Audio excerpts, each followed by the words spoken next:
Hello. How is everybody doing? Welcome back to tonight's stream. So, I still have Steam NextFest demos downloaded. And I really want to get through them. So we're going to do our best to get through as many of the installed demos as I can tonight.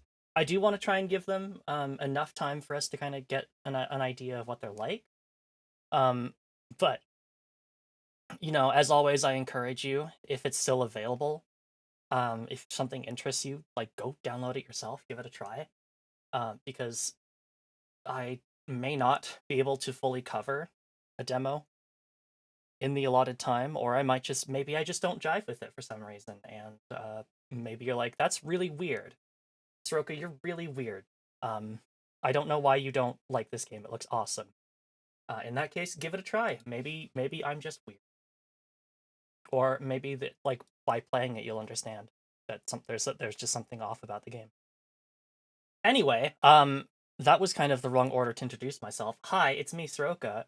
Welcome back to another Sunday stream. Hello to Luminously and anybody else who might be lurking.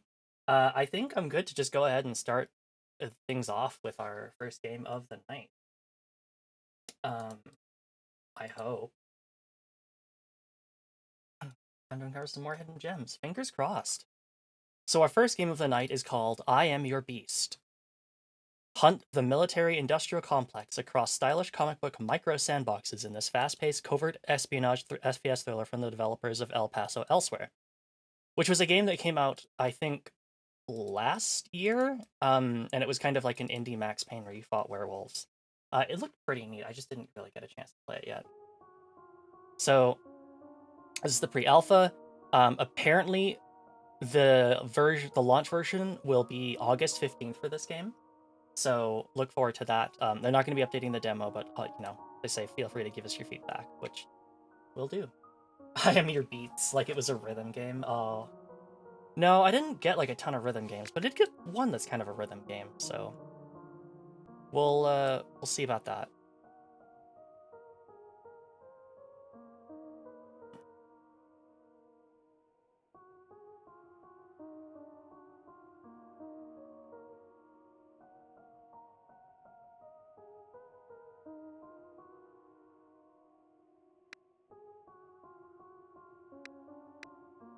Okay, that looks good.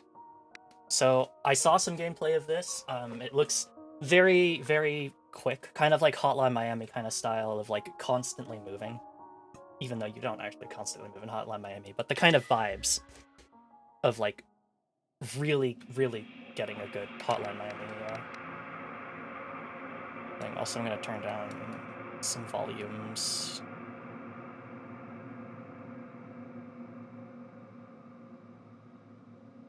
So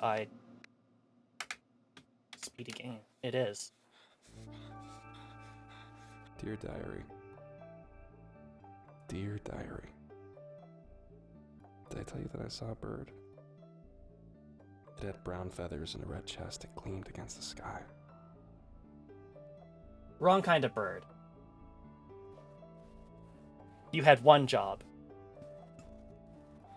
And that was to not see a red bird. I was sprinting through the forest. I slid through undergrowth like I was a kid again, not thinking about the mess or how I might need to repair my pants later. Bird mentioned. Hello, Carefree Flyer. Indeed, they mentioned a bird, even if it was the wrong kind of bird. Alright, bird, lead on. Let's go. Oh, branch.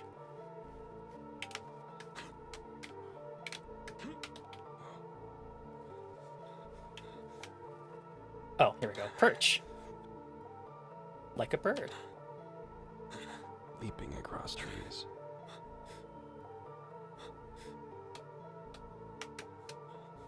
What? Oh, there we go. It reminded me of the best days at the COI. And I felt I did good.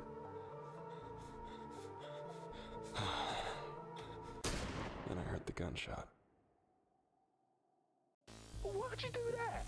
You're the one who bet that I couldn't. You're telling me you got a problem with it now? I don't care about you shooting a fucking bird. I care about you giving away our position.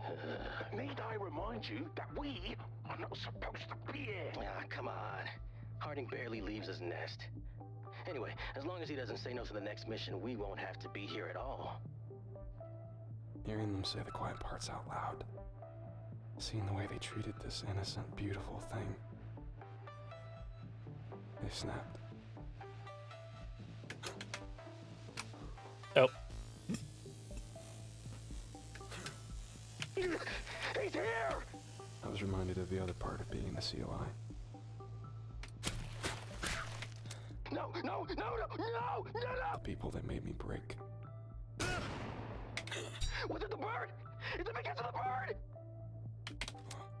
So when I held the agent's gun in my hands, as the last member of the squad begged for his life in the stupidest way possible, We're on the same fucking team! I didn't feel a thing. I'm what the COI made me. And I'm not going back.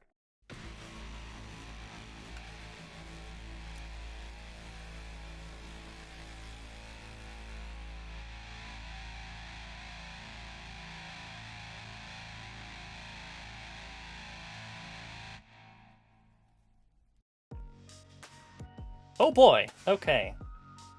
Kick with F, throw with Q, quick turn with Z. Okay, that's just the other. Alright, looks fairly simple. We did the tutorial. Oh, challenge, okay. Let's get to it. Confirm access. Comms code 8, Hotel, Alpha, Delta, Echo, We Sierra. don't need the comms code, General. I know who you are. That's so. I'd assumed you'd forgotten, based on the dead squad my boys found yesterday. Why do you have boys in the area? I've got a job for you. Eastern Europe. You're the only one who can do it, and you're going to save a lot of lives in the process. Does this have anything to do with those new oil reserves they found in the Black Sea? What? I may be out in the middle of nowhere, but I still find time to read. It's one last job, Harding. One last job, and you're out. I've heard that before. Don't be stubborn. Your country needs you. The Covert Operations Initiative needs you. And you killed my men. You owe me. See, I don't think that's true. I think as of 5 one last jobs ago, you owe me. Pull your agents back, Birkin. Harding? Harding? Did you turn off your communicator? Harding! Let's go.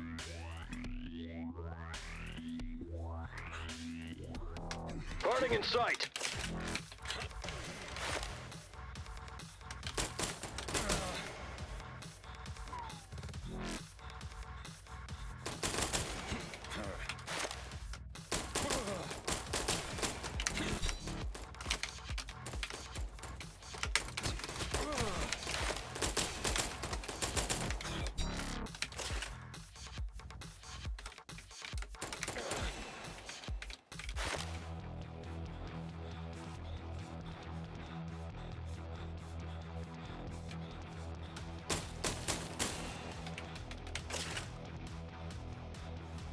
Did I miss somebody? I lost Harding.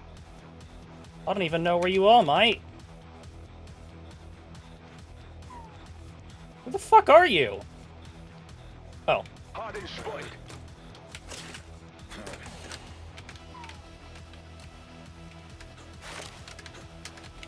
Oh, I gotta perch. Like a bird. Hey, Replicant, good to see you. Oh, we can do Charlie. We can do Charlie. Better than a Charlie. Harding's here.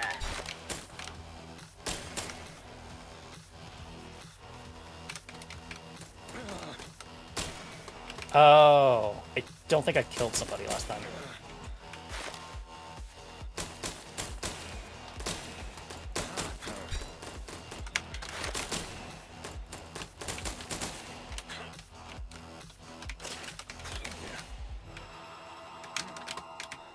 The perch system's a little awkward, but it's okay.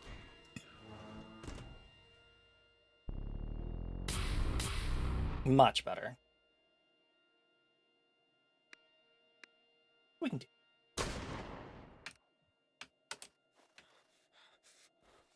Harding's here.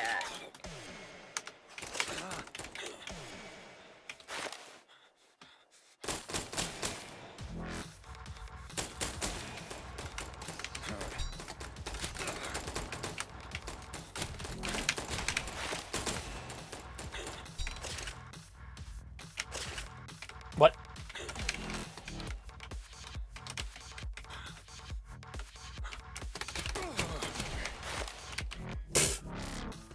I don't think that was actually any better. Yeah, a little bit better, actually. Okay, let's move on. Melee kills only.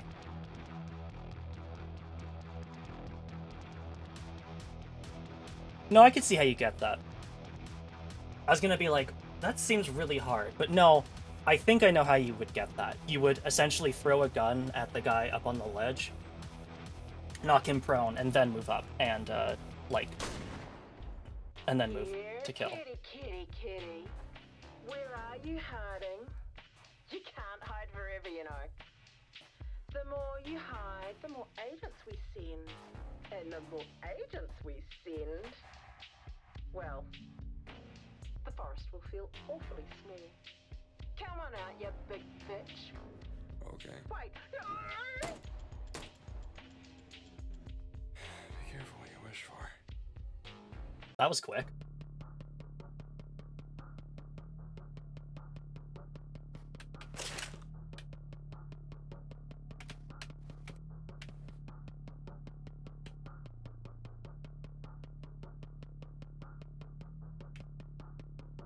I don't think I can make the jump. No, I can't make the jump there. Guys in the tower are gonna be off there to kill. Harding's here.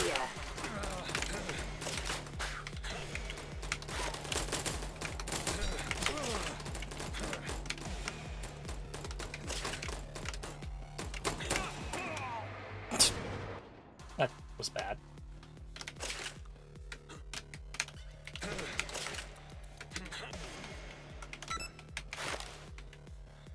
Harding's here!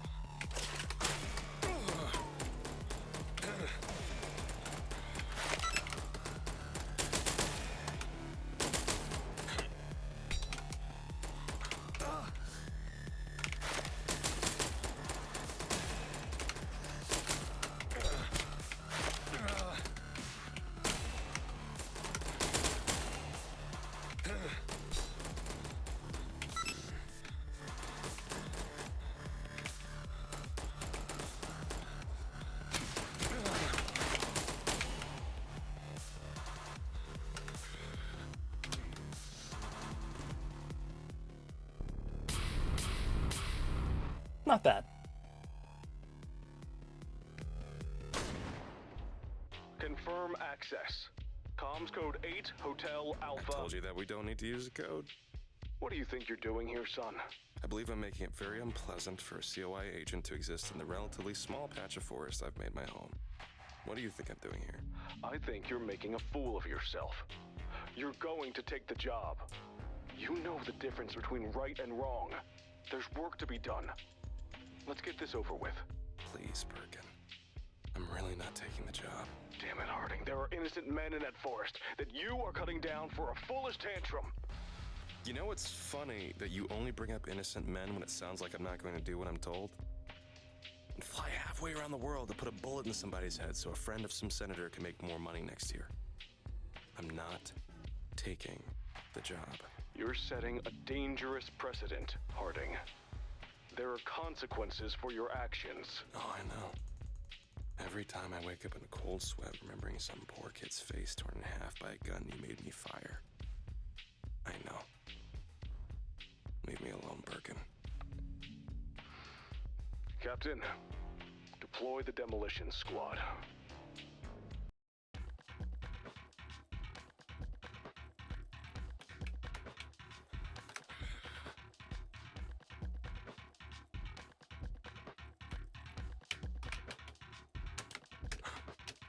Harding spotted.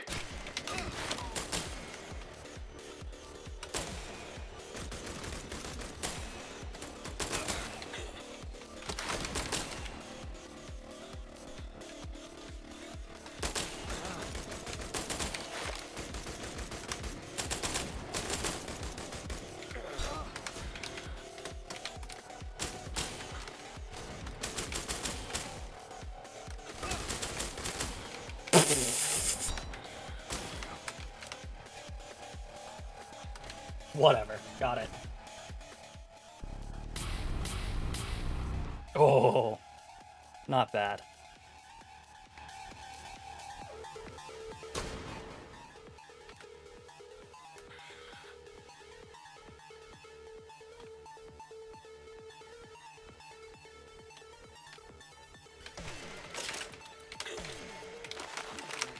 Harding in sight.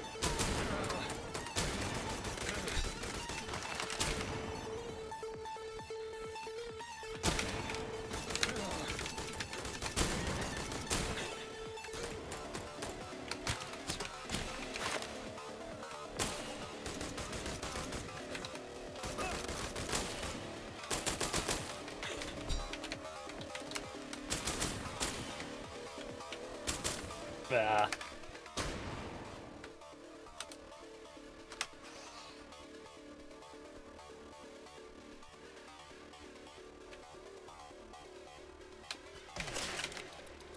Harding in sight.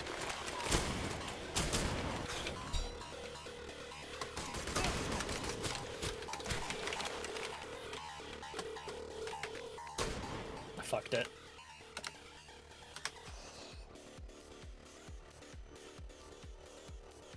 I think the one thing I'm trying to get used to is you take a remarkable amount of bullets.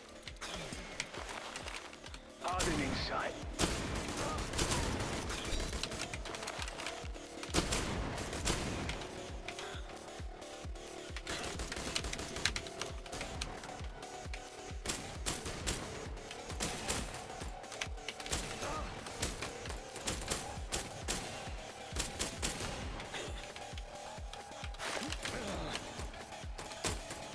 Ah, boo. I don't know. Wait, can I shoot? I can probably shoot demolition. Like, can I shoot demolitions guys? Do they look like no, they just look like they have armor. Harding's here. What?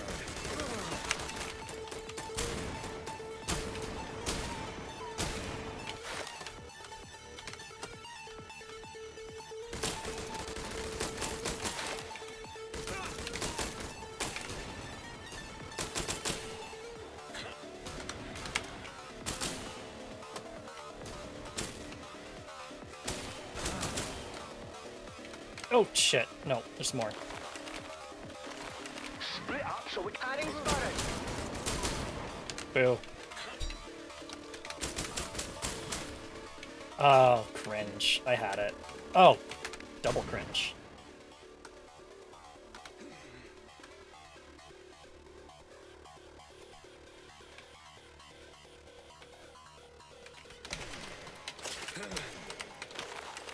Harding spotted.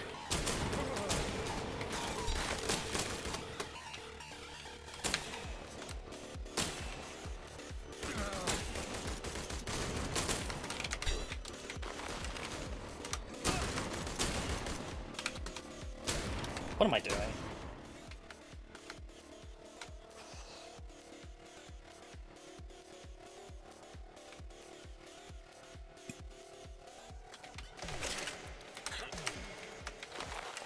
Harding's here.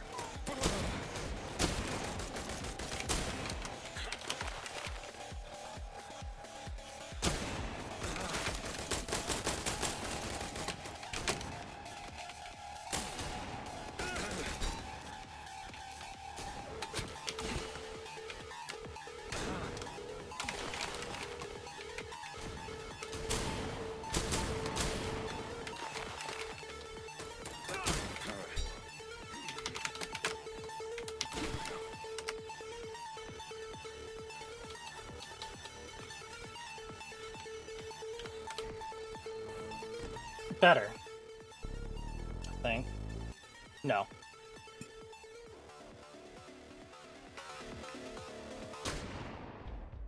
Birkin?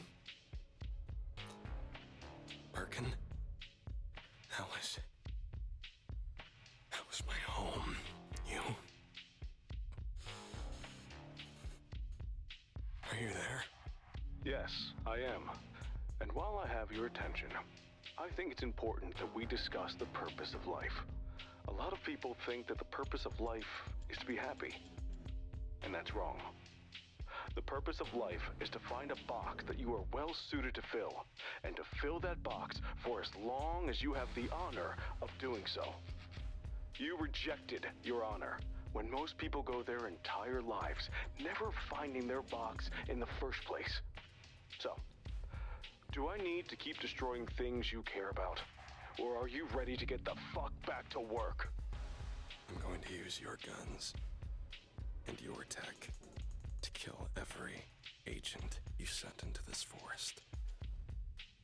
So you can tell me when you're ready to stop burying bodies.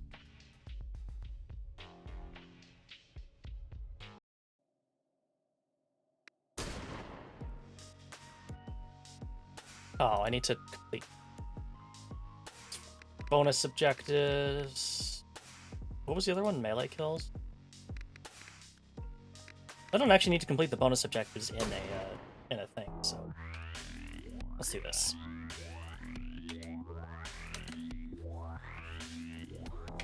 Harding's here.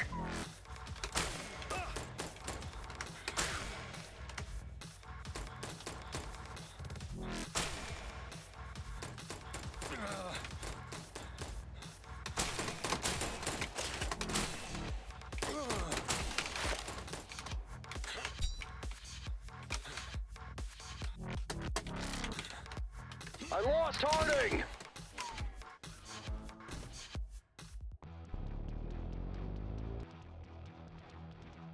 There we go.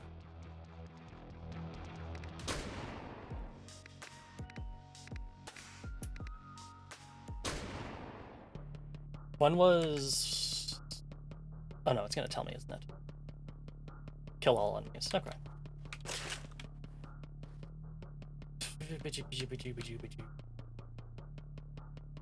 Oh, there is an explosive barrel up there, actually.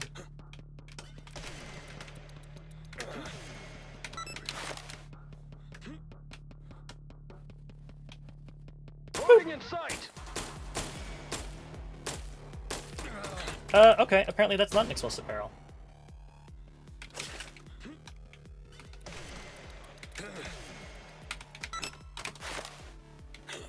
Harding in sight.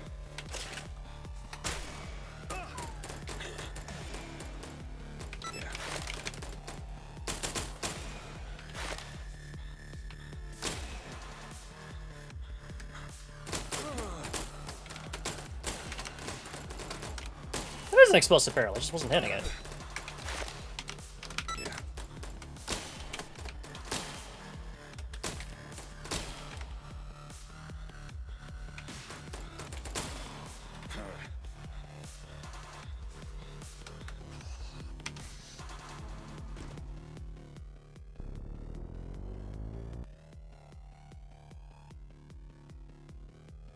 Kill enemies with stomps. How many would I... Yeah. Yeah, if you get up on the... Yeah, I guess if you get on the top one. Aggressive surveillance.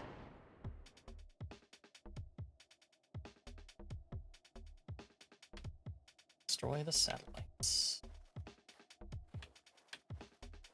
Don't start with a weapon. But I think we can get one. Harding's here!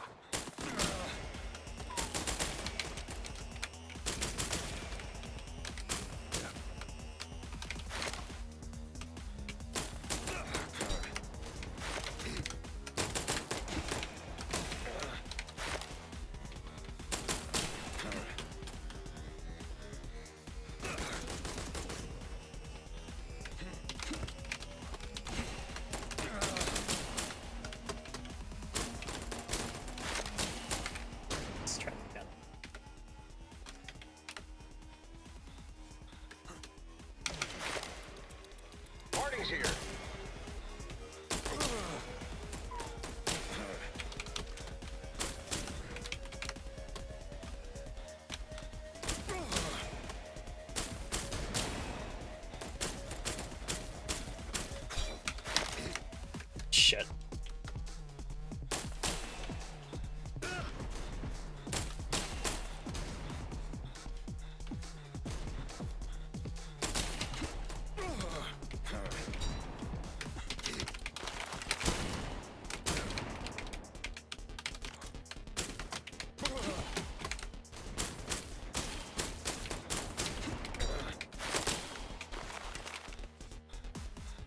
I left one of them alive, didn't I? Oops.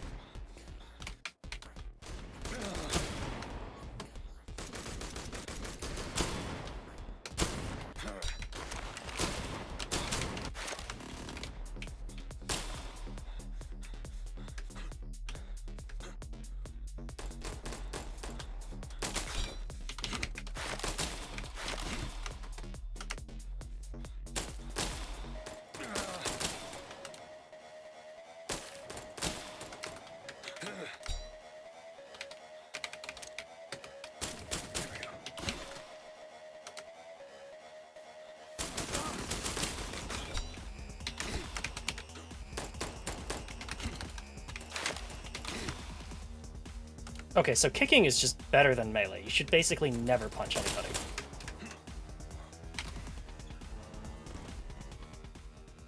The speedrun focus reminds me a lot of Neon White. Yeah, Neon White's real good. Like Neon White a lot. Oh yeah, and the cassette tapes are just the mid, like the before mission conversations. Let's try this one more time. Run and gun. I mean, that's what I think of like games like Contra. That's what their genre is. Harding spotted. Harding spotted.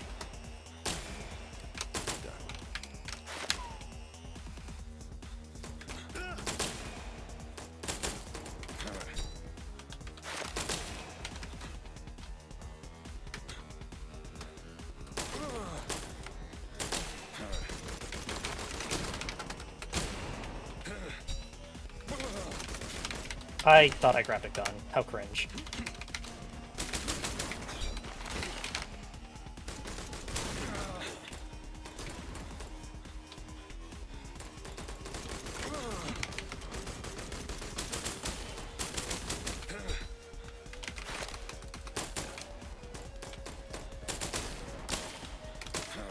I opened the Steam overlay.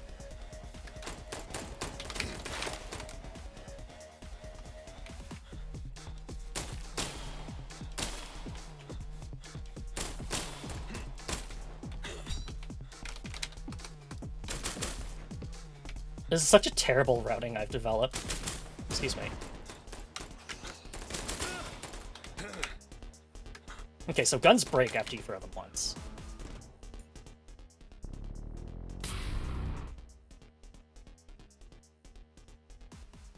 Well, this game owns. This is definitely going on my wish list. This looks like it's going to be a lot of fun. Whether or not I play it on stream, I don't know. We'll see.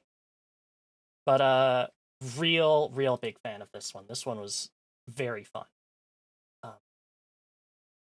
And it's coming out in basically a month. So don't have very long to go if you want to see that one. All right. What should our next game be? Lumi had mentioned mistaking that for a rhythm game, or mistaking the name for a rhythm game. So let me go ahead and load up the next one, which is a game about rhythm, if not necessarily a rhythm. See you in a minute.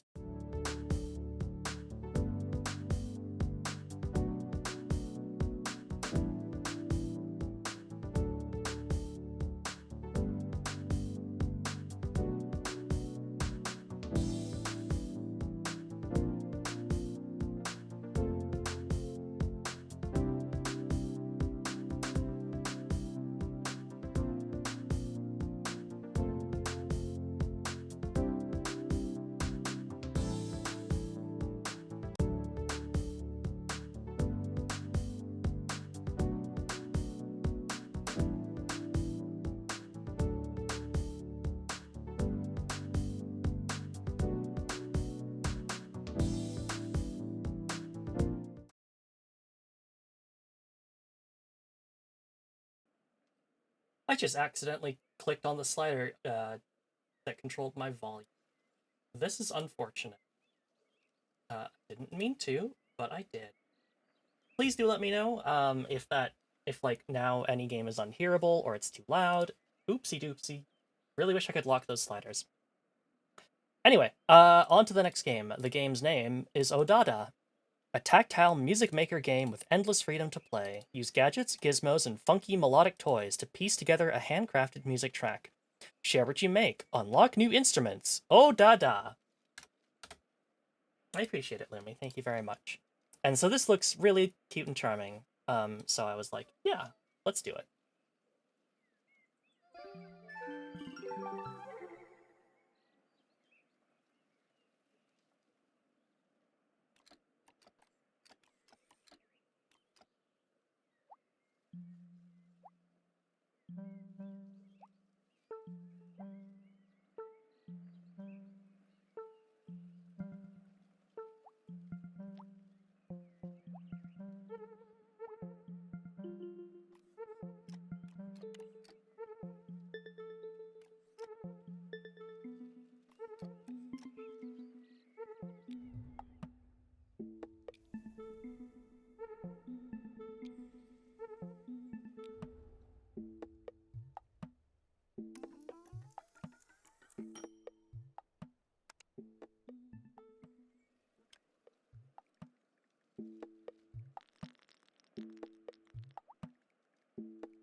I would love if this was a mobile game because this is being good for calming down in stressful settings. This would be really good. It is a Unity game, so I mean, as far as like porting it to phones, it shouldn't be too hard. The control thing might be a little tricky, but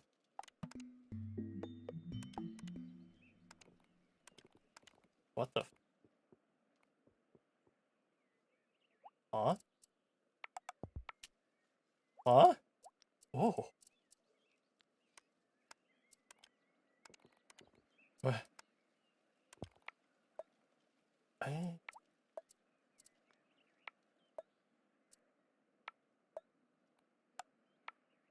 Oh, I get it. I get it. I finally get it.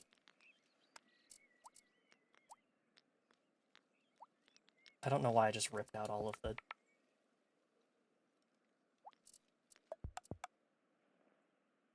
Okay.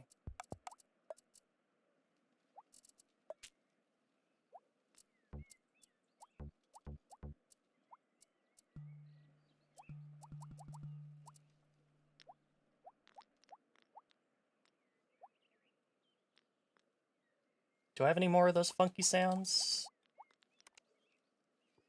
Oh, okay, so that's just random pattern generator.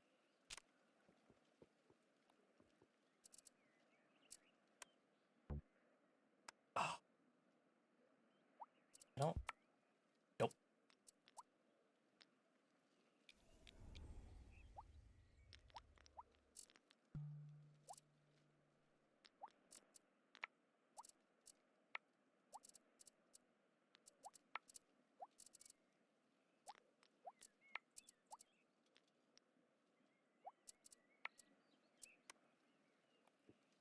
Oops.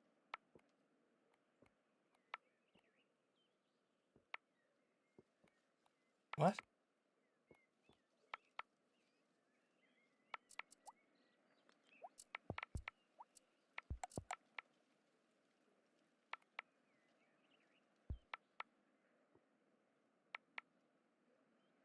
I thought I understood.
Oh god, what? Oh, I don't like the looks of these things.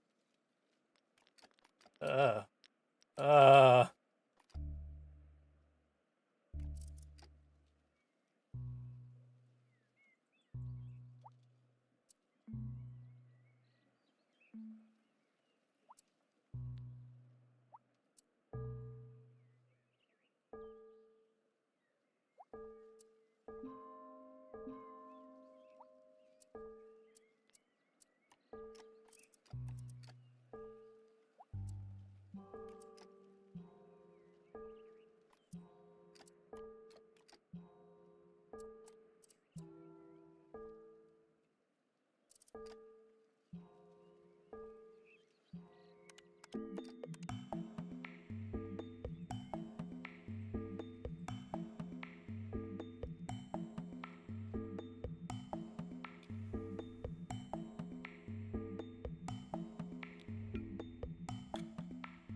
I haven't had coffee. Hello, Ami.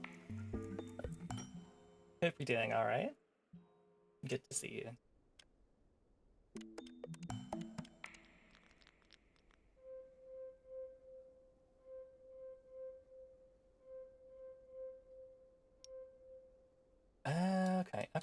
Okay.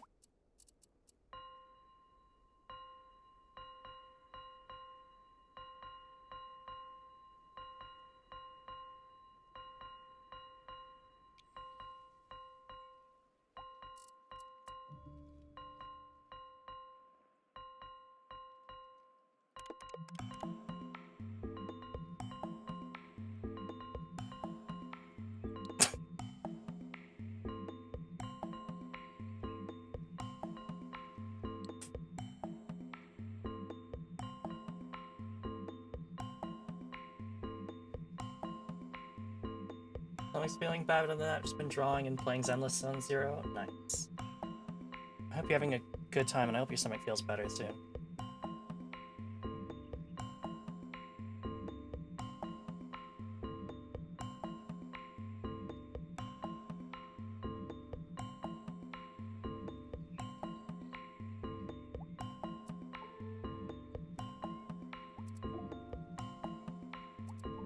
Oh wait, hold up.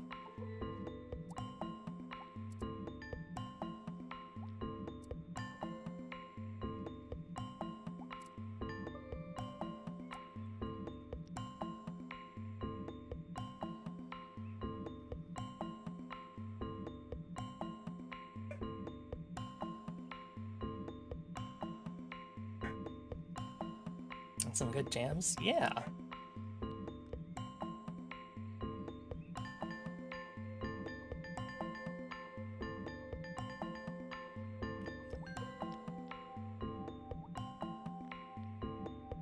I regret this.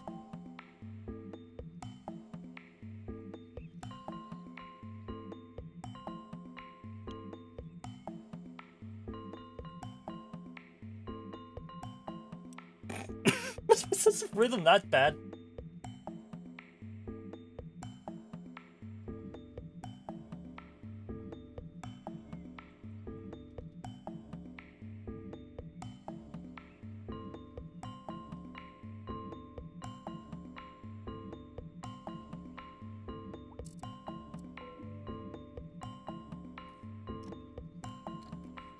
Oh, I can adjust the individual pitch of keys. I didn't think I could do that.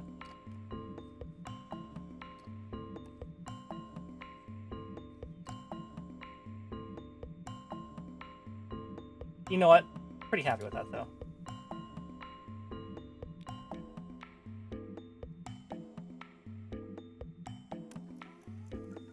This one, I really wish I could adjust individual notes that reset the whole thing. What is this? Oh god, oh god, oh jeez. Duck! Oh, I like that.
Where's my minaret? There it is.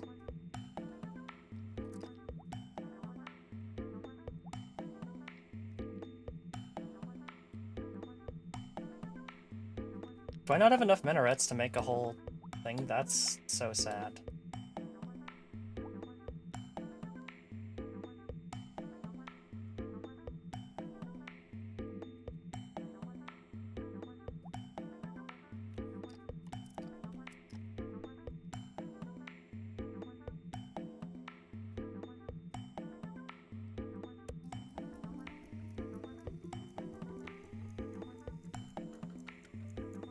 Oh, wait. No. I forgot to change the other one. Oh.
Okay, so the train will start as soon as I start turning on something.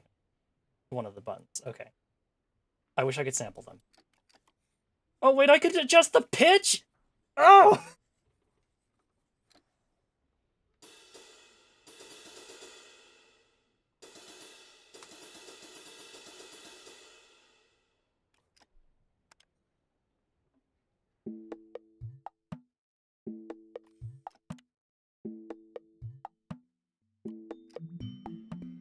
Oh, no, that's a volume.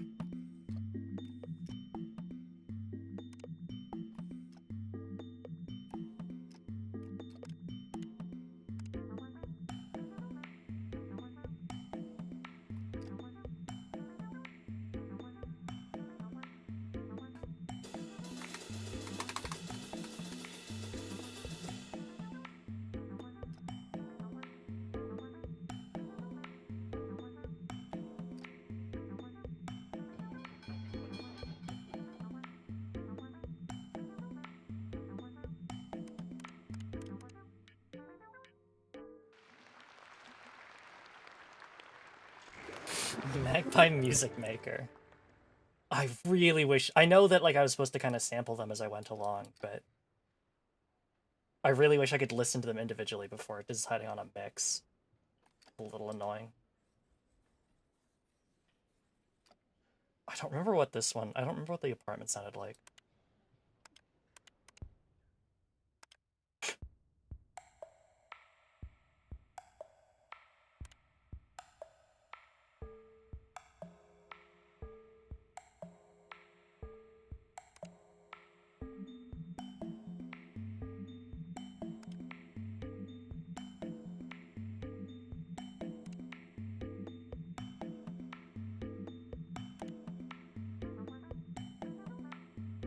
Gotta adjust on the fly. I'm not a DJ.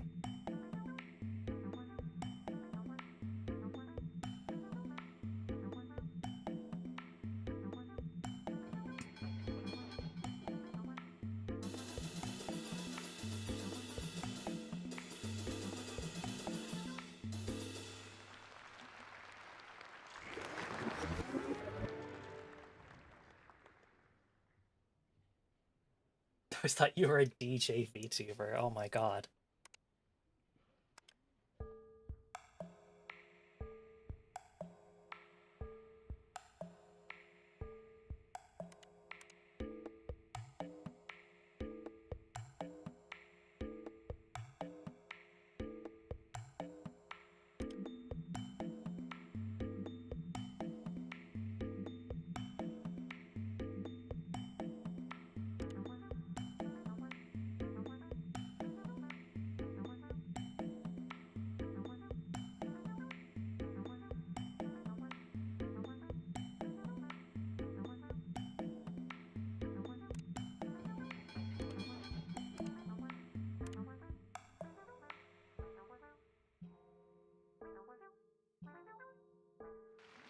Right.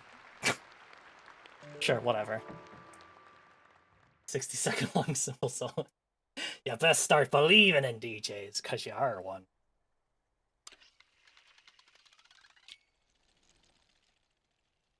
All right.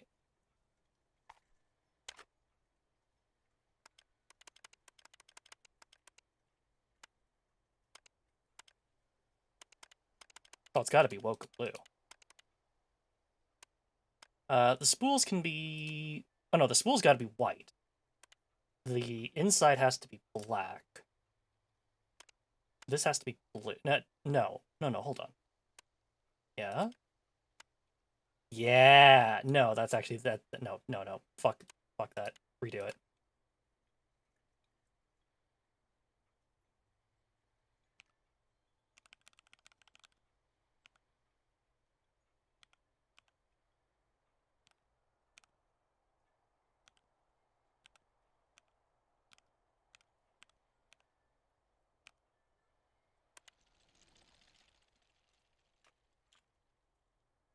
I, forgot to bring my cassette with me!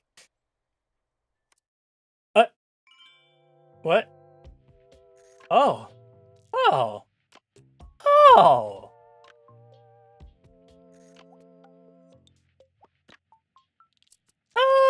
cute.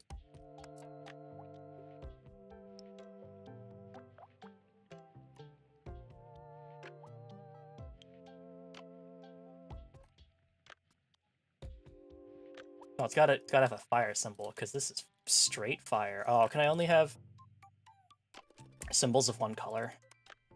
Or stickers of one color? I guess so. Damn.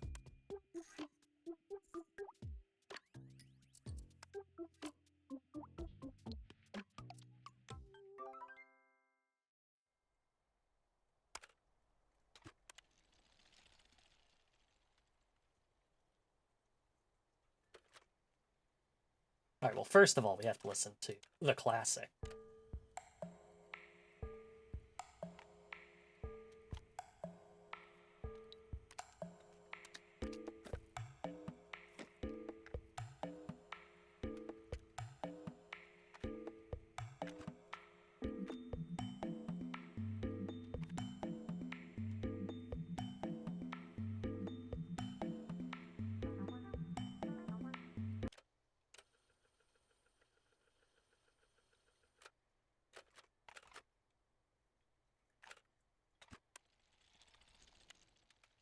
Wait, is it possible to get a second? No. It's how did you get 2 layers of text? Oh. Oh.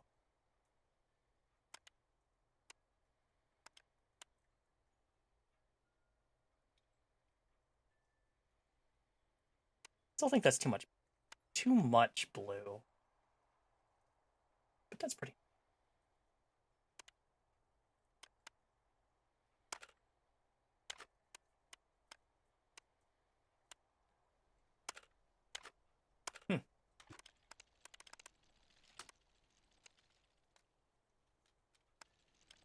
Oh, where am I going?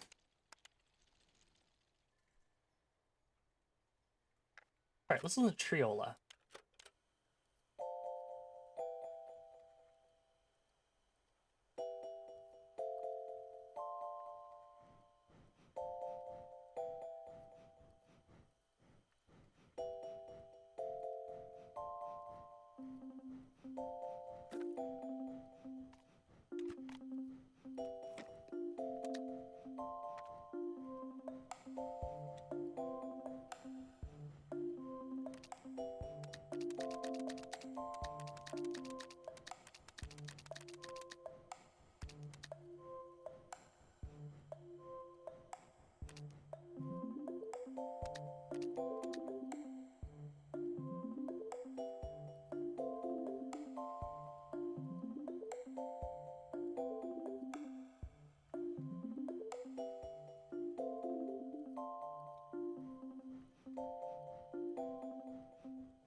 Are you gonna make me rewind it?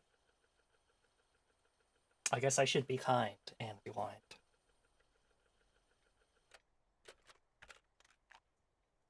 Alright, time for... We'll save Lotus Pond for last. That Frog Jam's the one I'm most excited to listen to.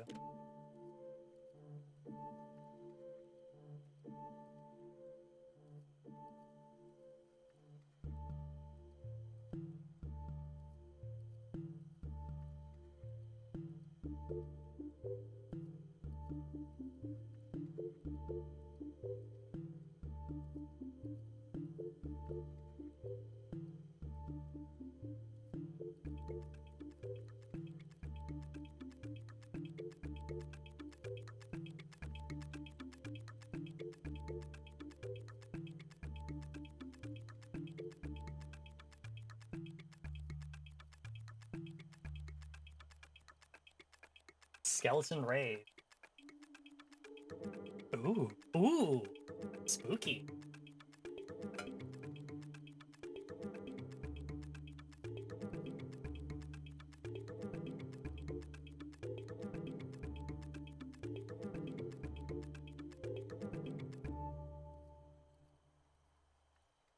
Interesting.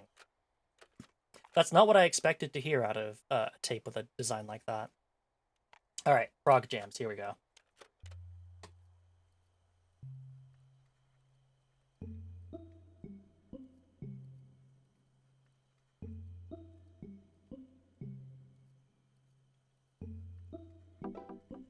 Ooh. Ooh.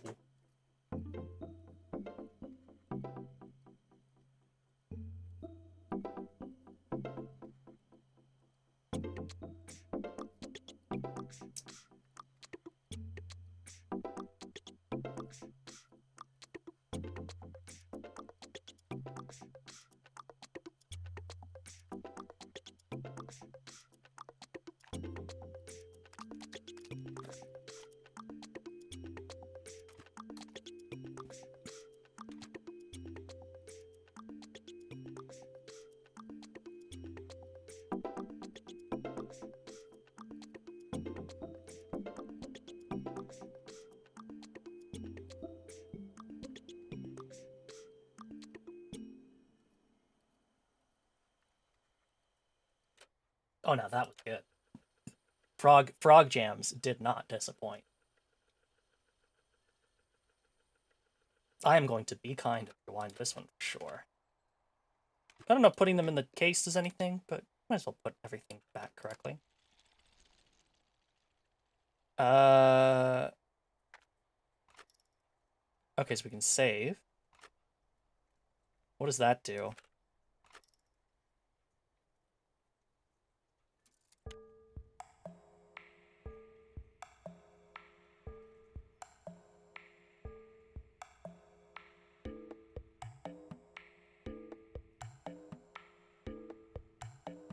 Well, this one for sure definitely downloads it to your computer. I don't know what this one does. This thing that looks like it launches a cruise missile.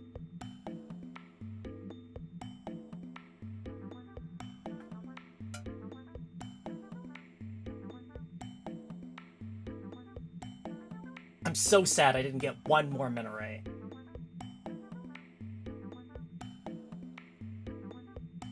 That last little pause feels so awkward, and I don't think I could put anything on there. Which is a shame, but oh well.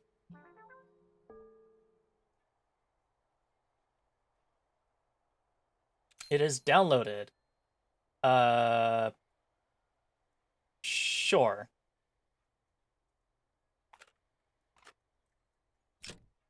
Oh, yeah, that does...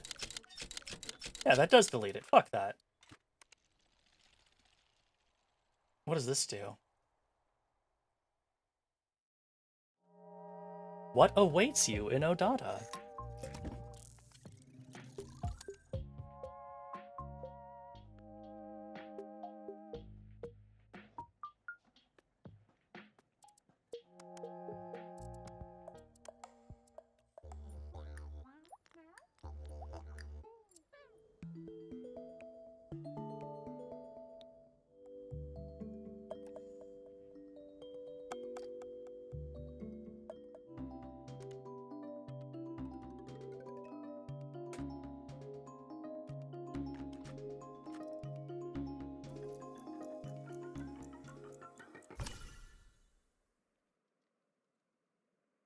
We're not doxing. I mean, joke's on you. I have a Windows account specifically named Soroka, so I don't dox myself.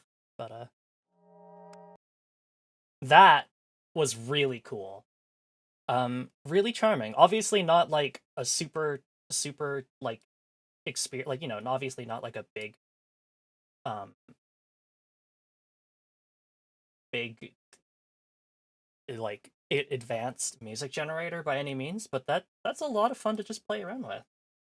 The planned release date for Odata is Q3 of 2024. So sometime from August to what? October, basically. So look forward to that. That could be a lot of fun. Also, I just realized how they got stereo on the bottom, and that's because there's literally a sticker called stereo. So super cute. Also, apparently it's made in Germany, because it took part in a festival called Games Baked in Germany. So that was Odata. That was super cool. I really like that. I'm gonna take a quick break, just to get up and refresh myself. And then we're going to... What do we want to do next? When we come back, we'll build a mech. That's what we'll do. Okay. All right. But I will be back in about 3 minutes, so please make sure to get up, to get some water yourself, and I will see you back here in just a little while.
And welcome back.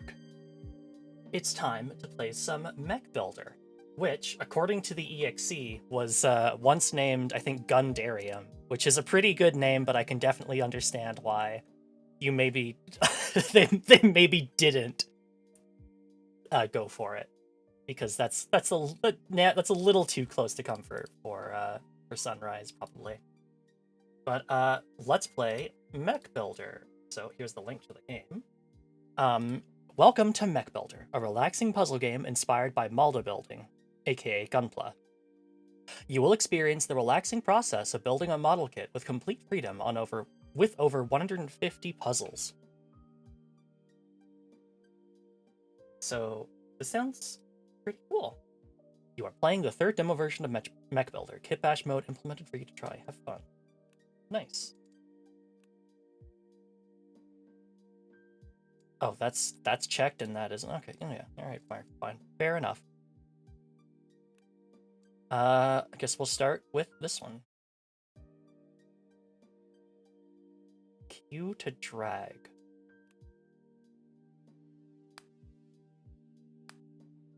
Woohoo! I'm so good. W to cut the plastic sprue. Okay.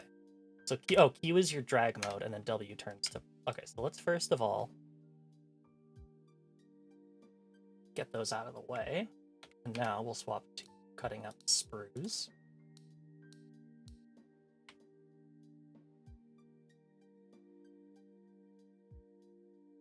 I don't know why I started with that one. That was probably the worst one to start with. Let's start with the head.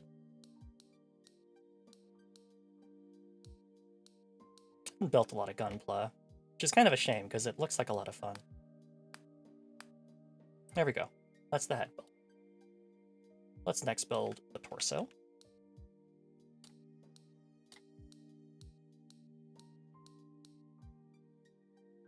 So that's the neck. Yep. Cool. Here are the arms.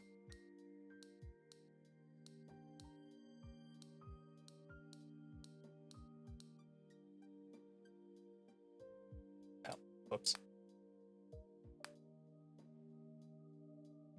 This is how Stellaris begins. Finally, gunpla I can afford. Yeah. Makes displaying it a lot easier, too. Oh, what's exclamation point? Oh. We just get a readout of what it's supposed to look like, but since we're on the baby beginner puzzles, it was fairly obvious.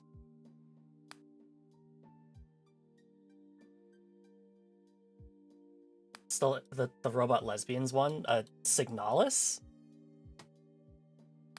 Ariane rebuilding her Elster waifu. Yippee! Yes, Signalis is so good. Alright, let's move on to something a little bit more... Ooh, we got decals. Okay. I'm guessing... Here, so let's first move that out of the way.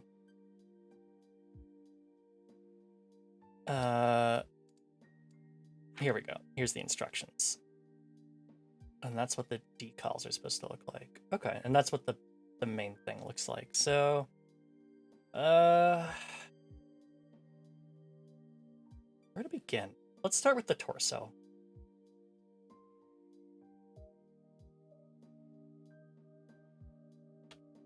That's decals. Oopsie doopsie.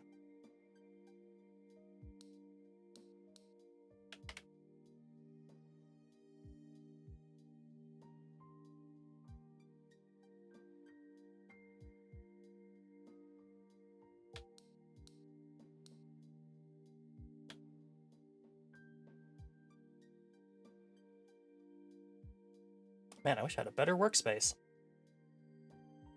So that's not how they connect, but that is the shoulder piece.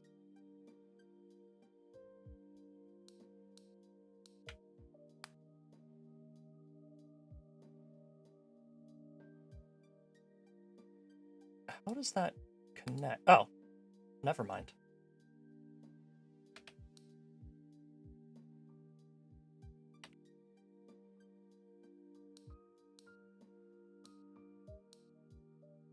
Oh, whoops. Those are some big-ass shoulders. Let's see. So we've got head pieces. What is that? I guess that's like the cod piece. Let's look for the arms next. Should be here.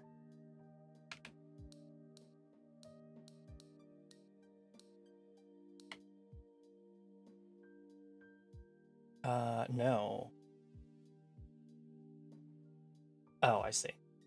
No. I should have...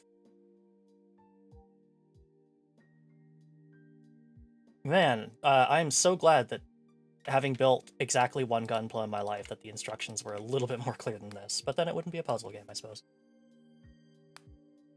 Okay, I had the wrong ones. Yeah, and those are the arms. Gotcha. Got it. Cool. Good. So we need 4 arms. Then we'll grab the hand. Good. Oh, we need the cod piece. Got it. Let's go ahead and finish off this sprue by connecting up the head.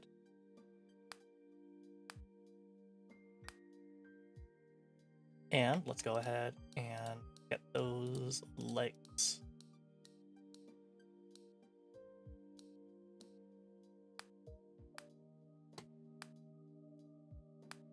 All right. And now we can finish off with the decals. So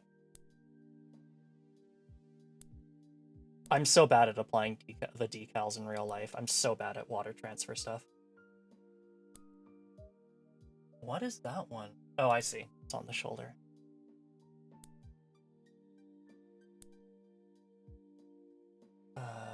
Yeah. There. This one here. And these go on shoulders.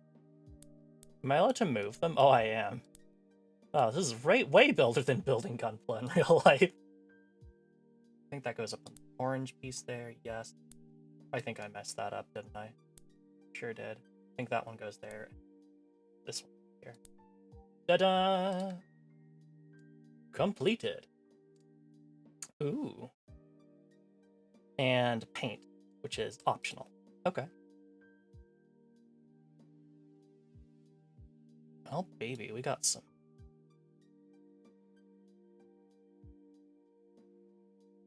The winner is you. Yippee. Alright, let's get the paper out. Okay, so we got a big hulking kaiju kind of looking thing. So those are shoulder bits. That's the head. And that's the neck. Okay. Well, I think we'll just go ahead and start with that then. I don't know if those bits attach to the shoulder or the neck, but let's start with this. Okay, I don't actually think it does anything, but I was really worried I just cut the instructions. And congratulations, idiot, you destroyed the instructions. I cut the wrong piece.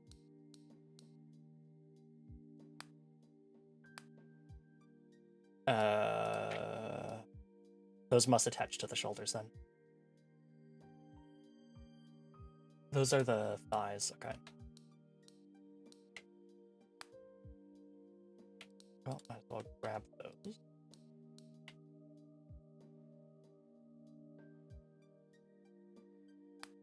There we go. Alright. What are those tiny little pieces? Oh, backs of the feet, okay. Oh, the visor. What is that piece, though? Oh, it's part of the chest. Huh. Interesting. Okay. Let's see here. So, I think these are the shoulders? Oh, no, they are. Oh, no, those do connect to the torso. I was just trying to attach them at the wrong point. Okay. So those are arms. Those are, like, wrists.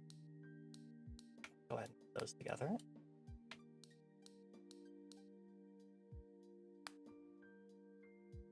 So there's our arms that we'll attach in a second. I don't want to, as much as I'd like to, I don't want to finish off that sprue, because I don't want to get rid of those just yet. Those are the shins. Okay, let's go ahead and get the shins.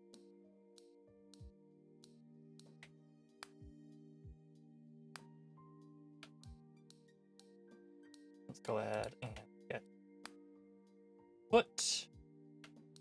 Let's get our front toes. Now let's get our back toes. Finish off that screw finally. Doop. Doop. And then we'll go ahead and finish clipping everything out. Finish assembling the arm.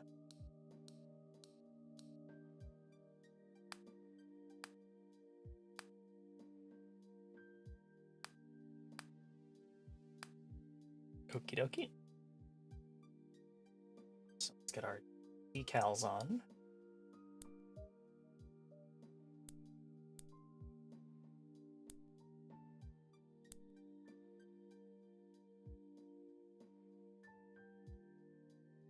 Where? Like here? Okay.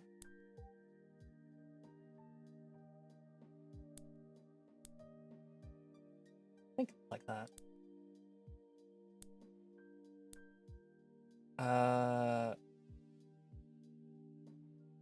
Did I put decals in the wrong place?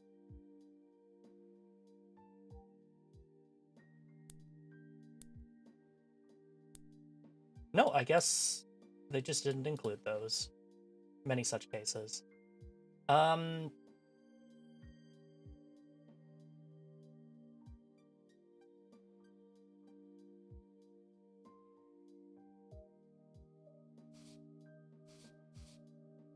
Beautiful. Can I undo? No. Well, enjoy your pink arm, Godzilla. Okay, so you can't apply, like, colors, like stripes individually things. You just paint the whole part, which is fair enough. Alright, let's move on to the next one. Oh, we got a manual this time. Yeah, cool.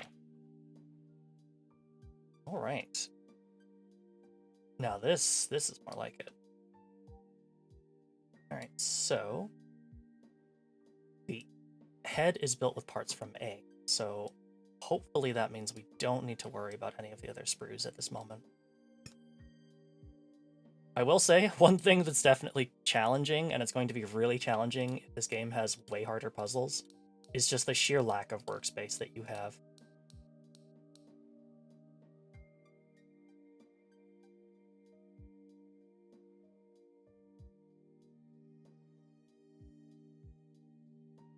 That's the neck. There we go. That goes there. That goes there. This little inset goes there. There. The head is done. Now we need parts from C, B, as well as D. And this is all to build the legs. Okay. Well, let's start with, I guess, assembling the feet, because that looks fairly easy.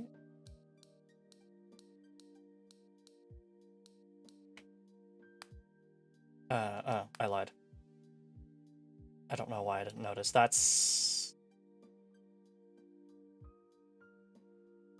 Oh, okay, I see.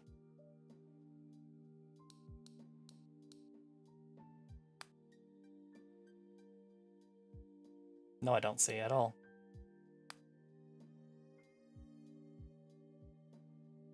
Those are definitely the knee bits, but I'm definitely missing something. Oh, I see what I'm missing. Yeah, sure, whatever. Okay.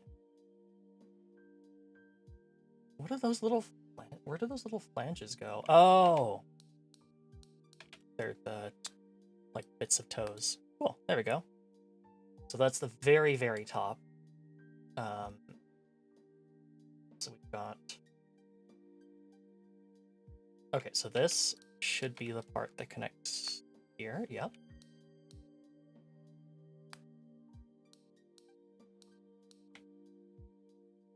That connects there. Bring this down a little bit. And then these parts should just clip onto the side. Wonderful. Go ahead and set those to the side. Now we can work on the arms, which require pieces from E and F. I guess we'll start with the shoulders here.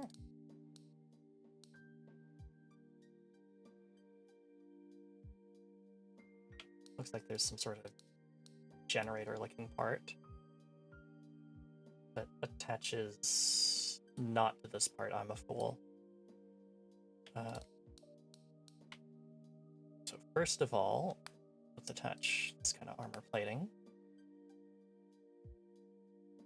No, definitely another next somewhere. Was it? No. I wasn't getting the right attach point. That's definitely something that's harder in game than it is in here, or in real life, just because you can't rotate the model around to look for attach points. But that's just the nature of this. So we want these pieces next. This is kind of just a bit of the arm, a bit of the upper arm, I suppose. Then we need these joints. And then we need these pieces.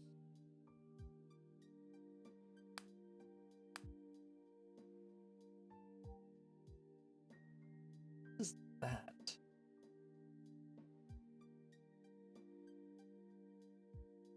I'm not sure. Oops. Oh, yeah, this must be the wrists then. Yeah. Good stuff. And now we need to attach our little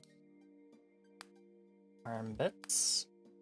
And shoulder bits just go on the top. I'm going the wrong way. There we go. Just set them there, and finally move on to the torso, which I'll just go ahead and clip out now entirely, just because nothing else to get confused by. Alright, so there is the upper torso, it's the lower torso. That's the waist, or hips, sorry. Oh, that's the hips, that's the waist. So it's front chest piece. There's boobs and the neck guard. Snaps on there, snaps on there, snaps on there, snaps on there, snaps on there. Wonderful. Now we got our decals. A little triangle right there.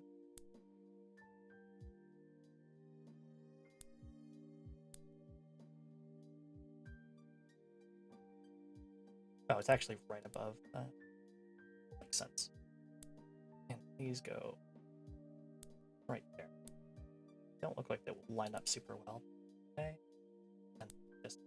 Oh, you can adjust the color of the stripes. Oh. I didn't notice. I didn't know. No. Well, we gotta go with blue. We just gotta.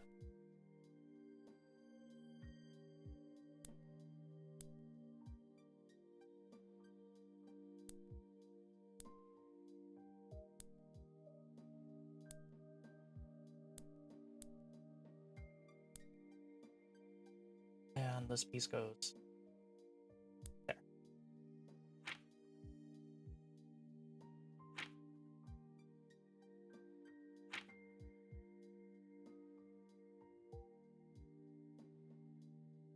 Time to pride flag all of the mechs. You're so right. Oops.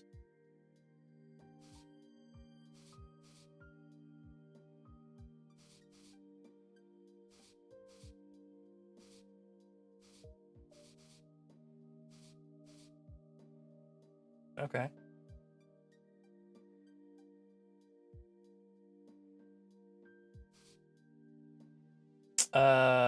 No.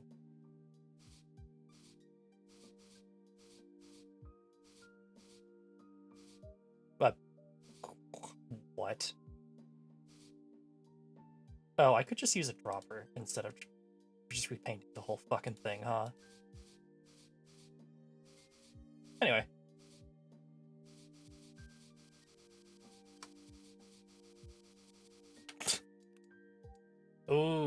time for Exodia, the forbidden one. Drag the groups of runners to the left edge of the screen to create more space. If the cursor is off the screen, the position is reset. Oh, I see. I see. I see.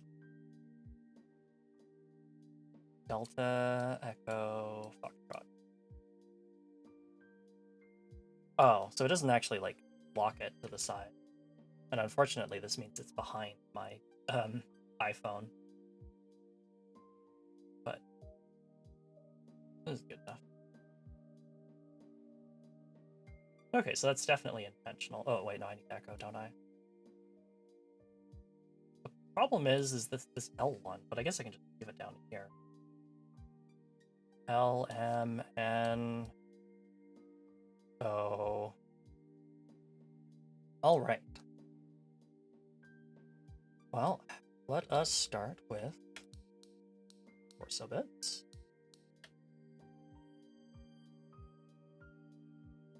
Nope. Wrong. Definitely the torso.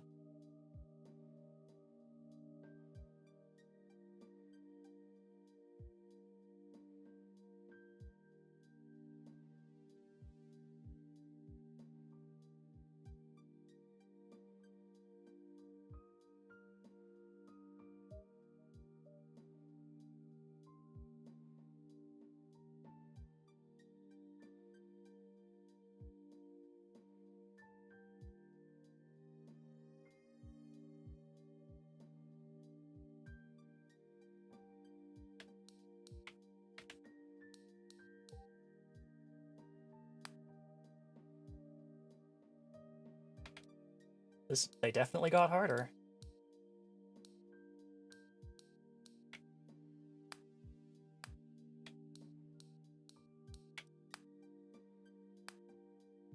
Okay, those are like hip pauldrons.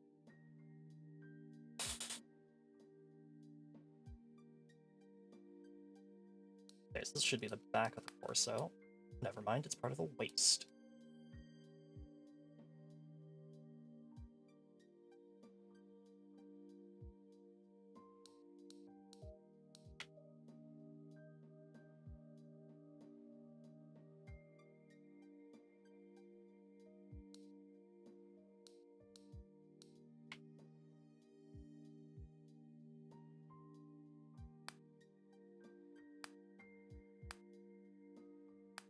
Yeah, I meant to do that.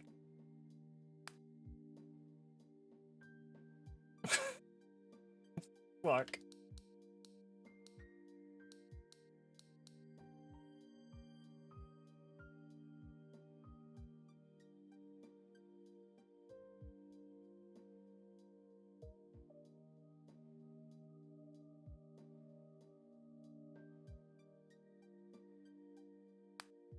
Oh, the neck pieces, of course.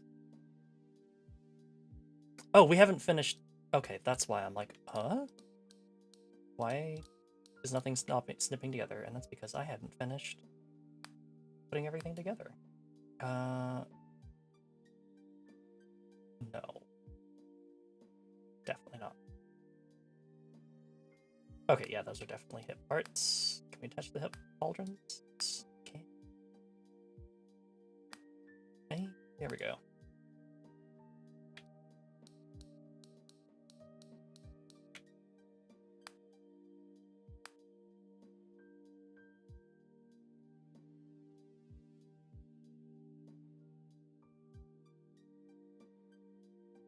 Oh, never mind. I see it now.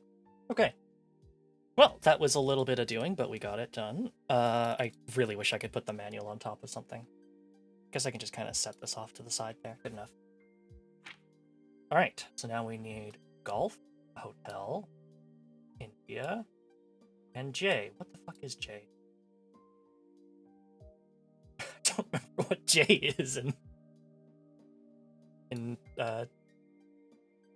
NATO radio parlance.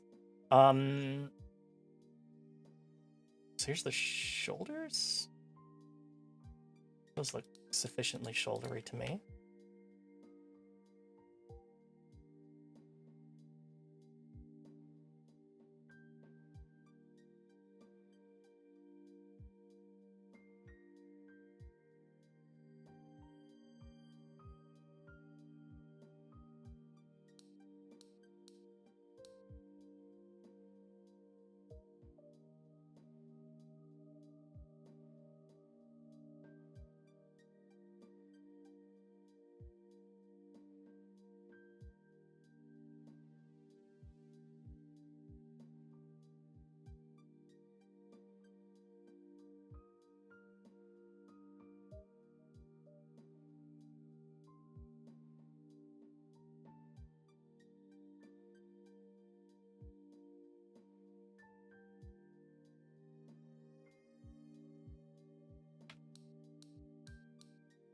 Time for my unconventional strategy.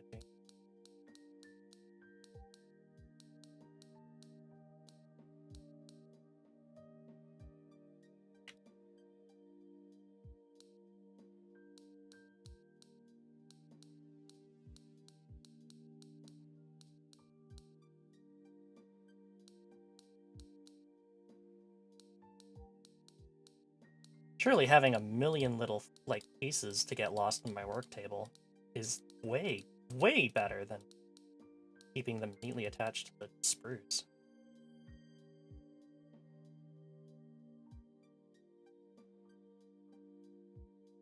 Okay, so here's the thumb. These are the thumbs. Looks like the rest of the hand. Or the fingers, sorry. So where? Yeah. Snaral, thank you so much for the raid. What were you up to today? Oh, you're doing. That's right. You're working on your Elden Ring playthrough.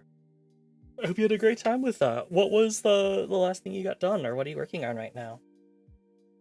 Thanks so much for tuning in. My name is Sroka, the Magpie Treasure Hunting VTuber, and today we are playing through a bunch of demos for Steam NextFest that ended a month ago. Don't worry about it. But basically we are just, I downloaded a ton and I didn't get a chance to finish them, so we're doing. Just got Margaret's Great Rune Knights.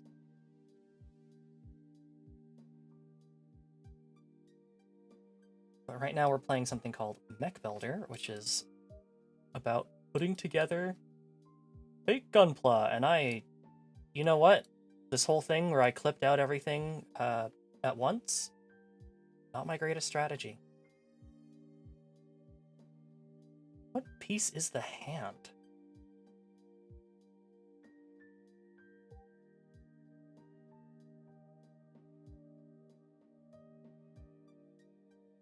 Okay, so these are the like elbow connectors. Okay.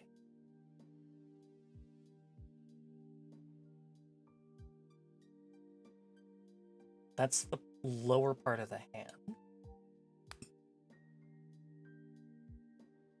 Yeah, I meant to do that. I absolutely meant to do that.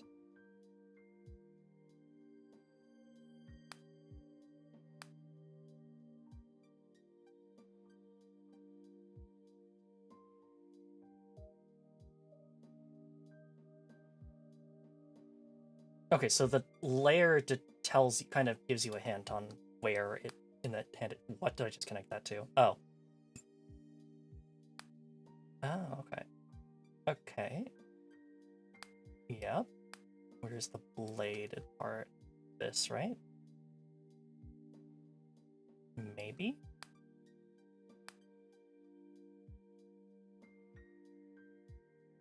What is that a part of? It's a part of the hand. Of course, I knew that. I was just testing you all.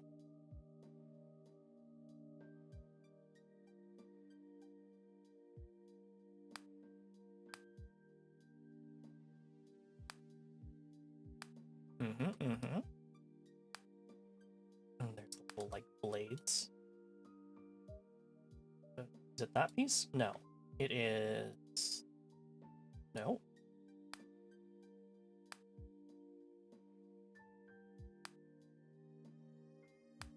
There we go. Took us a while, but we're good. There we go. So what we're missing is... Yep. Yep. Yep! Yippee!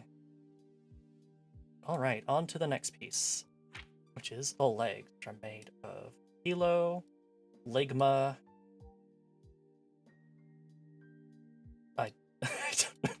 I don't need uh-oh yet.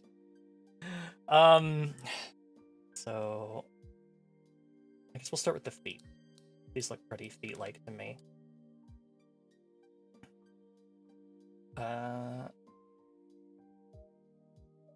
Those go on the side of the feet.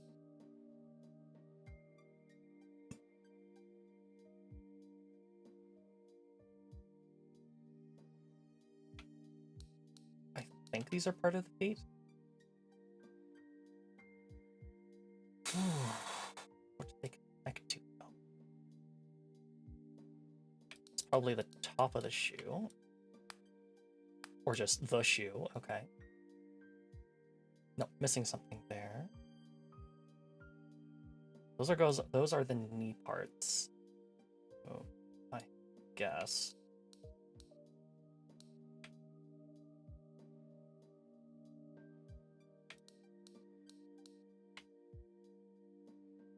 Wrong.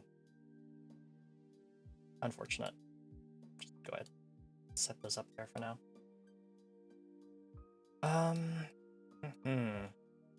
Those are part of the lower knee joint. Don't know what those are.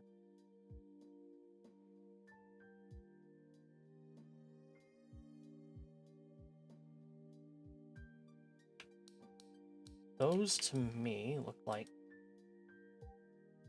the hips. Yeah, I think they are. Do they connect to these pieces? They sure don't. Are these the butt? Oh, yes, of course.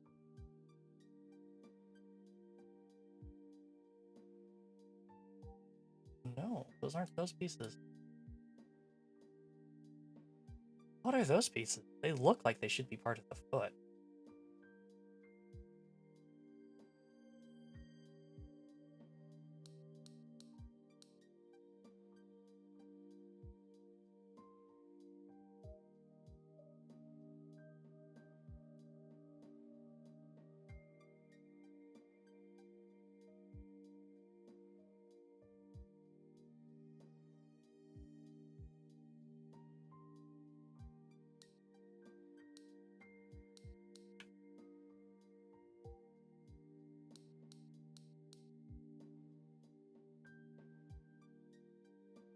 Nope.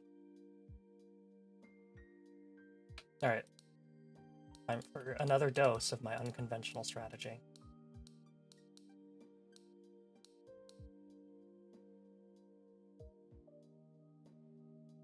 These are definitely part of the knee.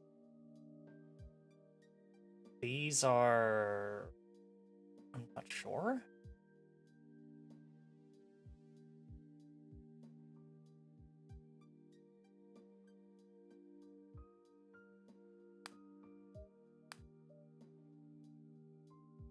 Nope, not yet. 99% certain that's what those go. Where those go. Oh.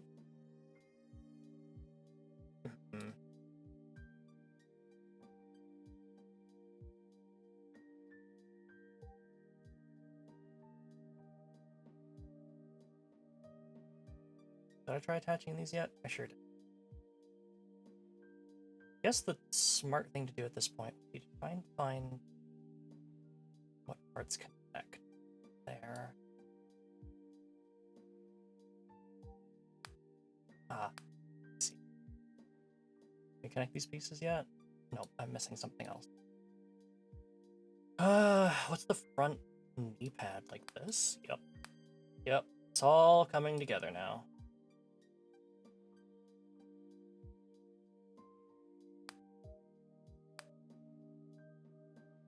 That's where the tufts of hair go. These go on the inside.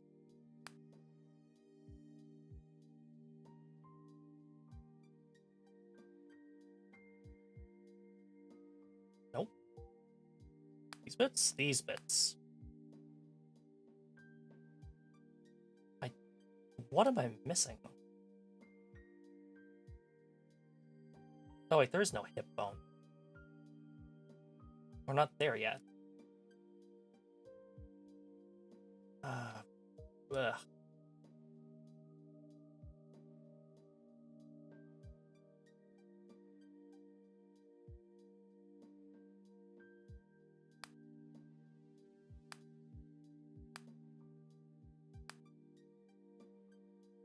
Alright, so I should be able to build the thighs out of it.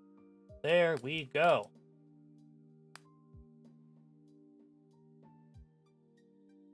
Stick them up here, I guess.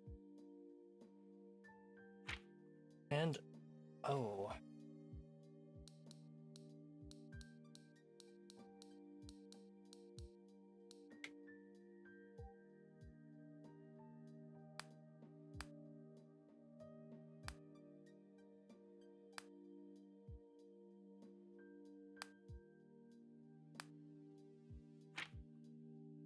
All right, let us assemble Exodia, the Forbidden One.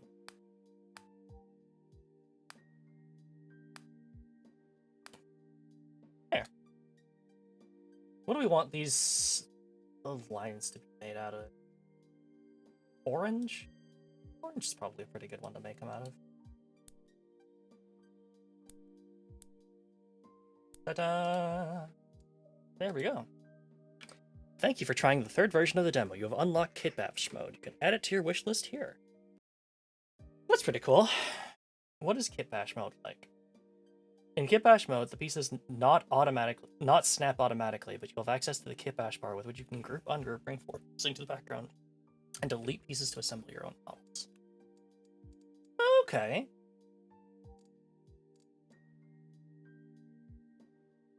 Oh.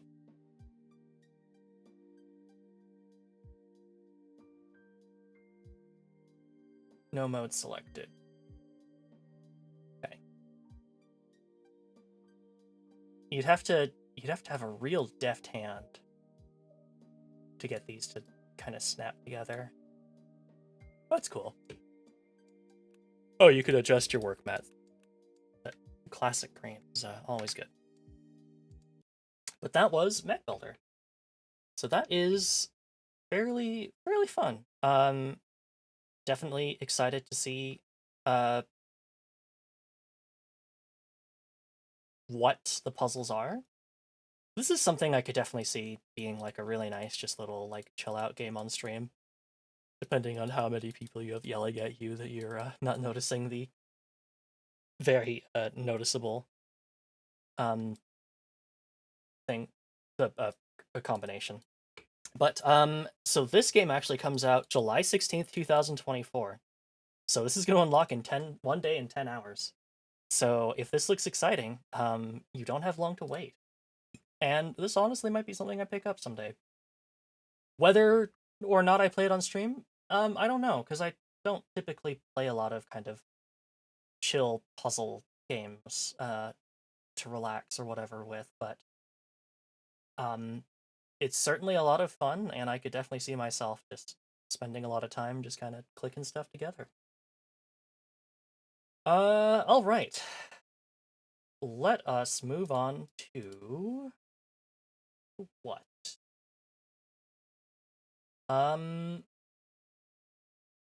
Unfortunately, I think I need to take a quick break. Another 3-minute break, and then we will become a vampire.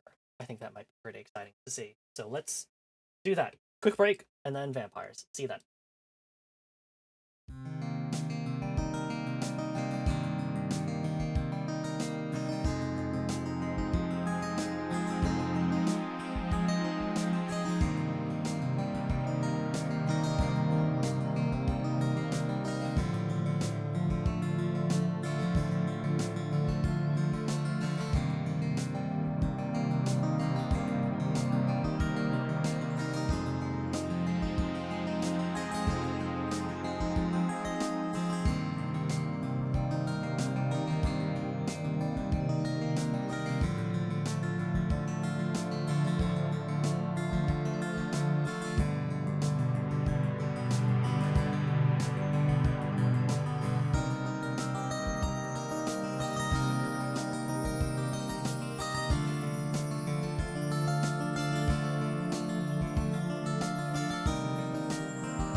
And welcome back. Sorry for the delay there, but we're all good.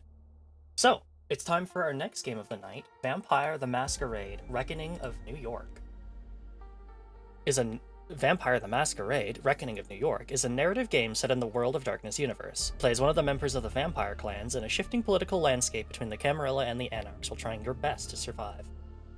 If you've never heard of Vampire the Masquerade series, basically you play as vampires who have to uphold what's called the masquerade so that regular people don't find out that vampires are real, because that could cause some problems. Hopefully everything else we'll explain in-game. I have not personally played a lot of Vampire or anything, but it's always been a series that is pretty interesting, so I'm excited to see what these visual novels are about. Or like, one thing I should notify you of is Draw Distance has also made a bunch of other vampire games. I think this is technically like the last one in the series. So, I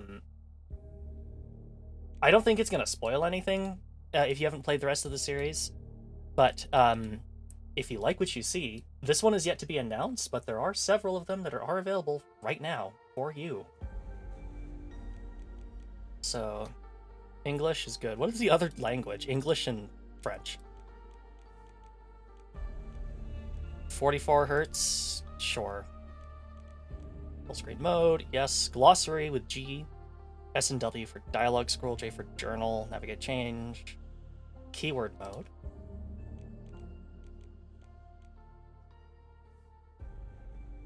Accessibility, vibrations, animations. Well, I'm playing with a mouse and keyboard, so there won't be any vibration for us. Let's get started. So we have one character available to us, Kali Ravnos. My sire's gone AWOL and I've got no clue why. It sucks, but hey, I'm a raven. When things get dicey, I go with my gut, and right now it's telling me to just keep searching. It hasn't let me down so far, and it won't start now, right? Sire being the vampire who turned her, I believe. Right. Animalism allows kindred to communicate with, control, or feed more efficiently on animals. Obfuscate is a power that allows a kindred to hide easily, move without being noticed, and cast illusions. And presence. Presence embodies kindred's ability to influence a social scene as flawlessly as they do their hunting grounds. We've got 2 points. Oh, and we can only stack them on 2. Let's go for a social stealther, I think. Because yeah, we can't put 3 points or 2 points into a skill, so I think that's good. Hunger on. Struggle against your inner beast by adding extra costs and risked disciplines. Okay. Hunter threat. The hunters are watching your every move. Play it safe or risk getting ambushed on detours. Okay. Let's give this a try. Night 1. The beginning.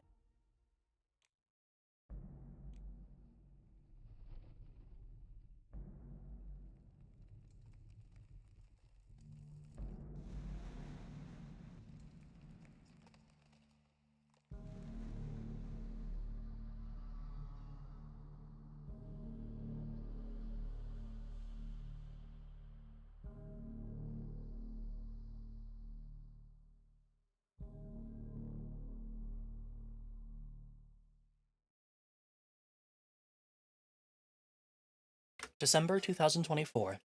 7 nights till New Year. D'Angelo's bureau, if you can call it that, feels more like a rough draft of an asteroid belt.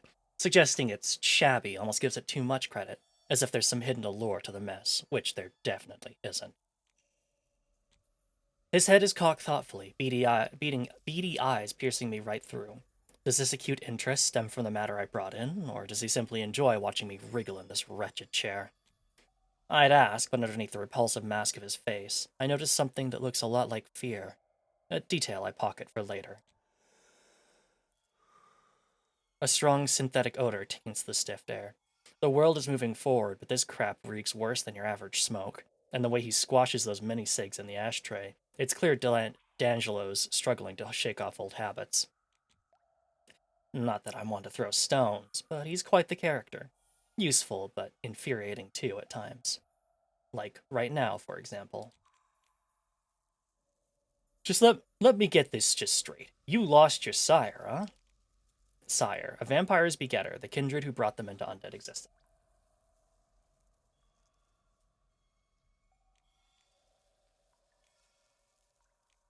Am I speaking in riddles?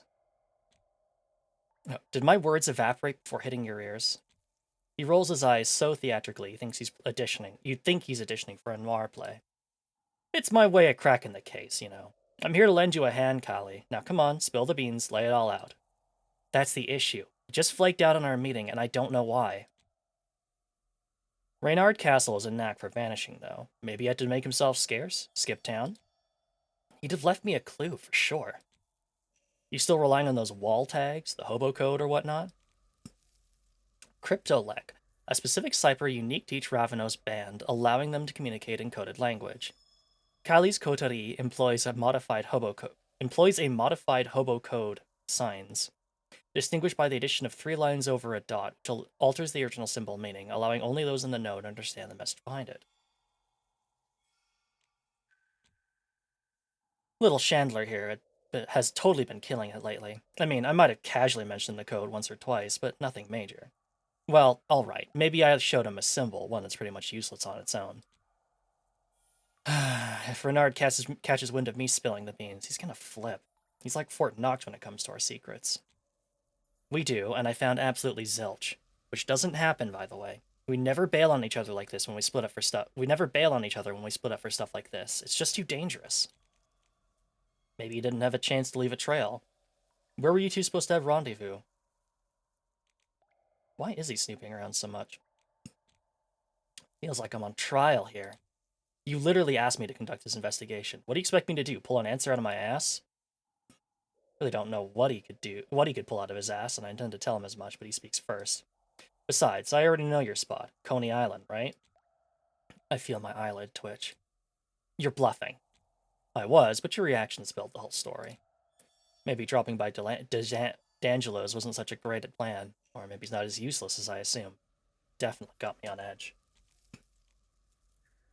I shoot him a skeptical glance, but he appears to be elsewhere, lost in his own thoughts. His lips move silently, almost like he's whispering a prayer. Let's prick our ears. I strain my ears and finally catch a few words. When a damsel in distress enters his dimly lit office, lost in the urban jungle, nowhere to go, she turned to the only person she could trust, Detective Extraordinaire, Gianni D'Angelo. But neither of them foresaw the storm brewing, ready to shake their world to its core. I'll skip over your noir wet dreams, but what's the deal with the storm? Don't you worry about it. The way he says it really makes me worry about it, but I brush it off. So, you made your way to Coney Island, but came up empty-handed. No castle, no trail to follow. Anything noteworthy at all? Just your typical shady assholes loitering around, clearly up to something. Pretty standard for New York, as far as I'm aware.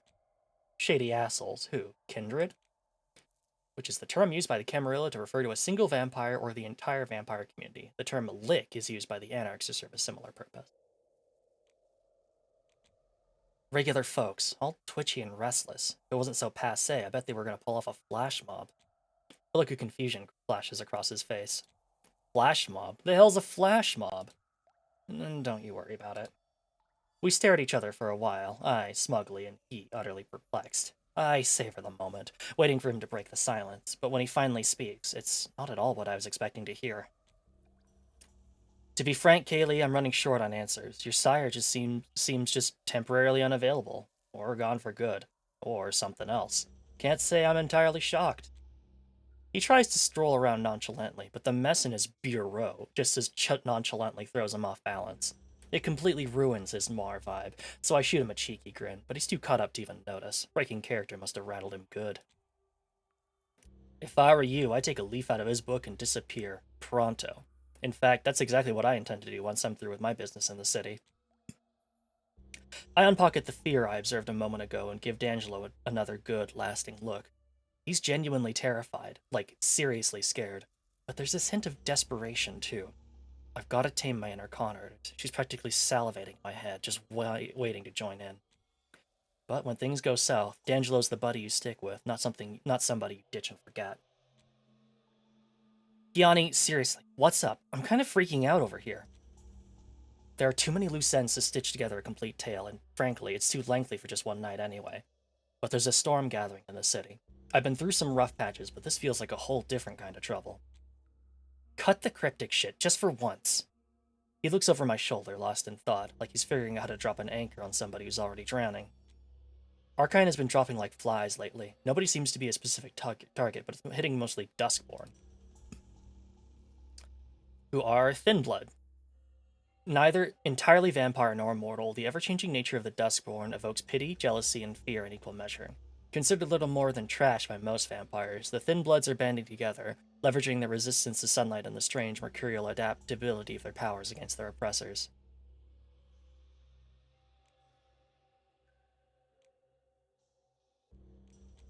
The court dubs it the culling of Thin Blood. Real knee slapper they've got, those sons of guns.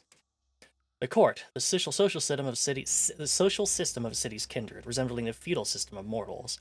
At the top is the prince. Below them, the members of the Primogen Council. Order in the domain is maintained by a sheriff. The gatherings are organized in secret sanctuaries known as Elysiums. But there's been other victims, too. A chill runs down my dead spine. Infighting or an external threat? Are these sects seriously at each other's throats that hard? Same old song and dance, right? But this time, there's a curveball, enough to make them halt the hostilities, and... You know what? I'll fill you in while we hit the road. The urge to flee slams into me like a freight train. There's something about his tone that almost convinces me to hightail it out of the city. But it's not quite time to make a break for it. I might stick around for a while, so... D'Angelo's visibly concerned. Should I be worried too? You're really not gonna let him go, huh? Of course not. I'll find Renard, come hell or high water. Besides, someone has to handle detective duty since, judging by how desperately you want me to drive you out of town, damsel in distress is already taken. D'Angelo tilts his head downward just enough to fix his crooked smile, a smile abandoned by joy long ago. I know you well enough not to even bother trying to change your mind, but you have a knack for driving headfirst into trouble, so hear me out. Keep your head down, stay off the radar, don't feed willy-nilly, and above all, don't reveal your true nature unless you're 100% nobody can see you. Which, the hunger. Part appetite, part lust, and part addiction. Hunger is the need to drive to feed, taking the place of every other urge and pleasure. Hunger calls to vampires constantly, whispering and screaming in equal measure of its need and desire for blood. So, the masquerade, basically. Thou shalt not reveal thy true nature to those not of the blood. Doing so shall renounce thy claims of blood. A tradition universally respected by both the Camarilla and the Anarch. Mortals must never learn of the supernatural if the kindred are to survive in the modern age of technology. One sloppy feeding, one careless action caught on a live stream, or one mistimed confection to a mortal lover could spell doom for anyone involved as soon as the Second Inquisition comes knocking down their door. I'm not joking, Callie. Keep low, or else... Yeah, thanks for the tip. I rise to my feet and wave goodbye as I head out the door. I'll grab you once I found Renard. On my own, since you've been such a big help. It takes me a while to actually notice the air around me, crisp and clear without the ever-present stench of D'Angelo's nicotine habit. I find it's taking me longer each time to catch on. When will I reach the point where I don't notice it anymore? Renard's silence and the total lack of hints about his whereabouts bug me way more than I'm ready to say out loud. The streets are deserted. It's like everyone vanished, scared off by the winter chill that mortals seem to hate. The darkness of the night, lit up by bursts of color, is kind of beautiful in a bleak, urban way. But my sire is gone, and I don't know what to do. Back at D'Angelo's, I was all talk, swearing that I'd track down Renard myself or burn up trying. Pretty sure he saw right through my bullshit. Were I half as confident as I pretended, I wouldn't feel so utterly lost. In late December, in the big fucking dangerous apple of all places. If D'Angelo's warnings have any weight, maybe it's time to bulk up our supplies. Our coterie, let's just say we're big on being ready for anything. which is a small group of kindred united by the need for support and sometimes common interests. Renard's the mastermind behind all of our safety nets, making sure we don't even brush close to failure. His obsessive preparedness has pulled us out of the fire more than once. Whenever we're running our gigs, we got these spots stocked up with goods and, let's call it, personal protection. One of these hidden caches lies just around the block, if I remember right. It's been ages, but that's probably the first place I should hit up before I go hunting for Renard. Better safe than in a grave, right?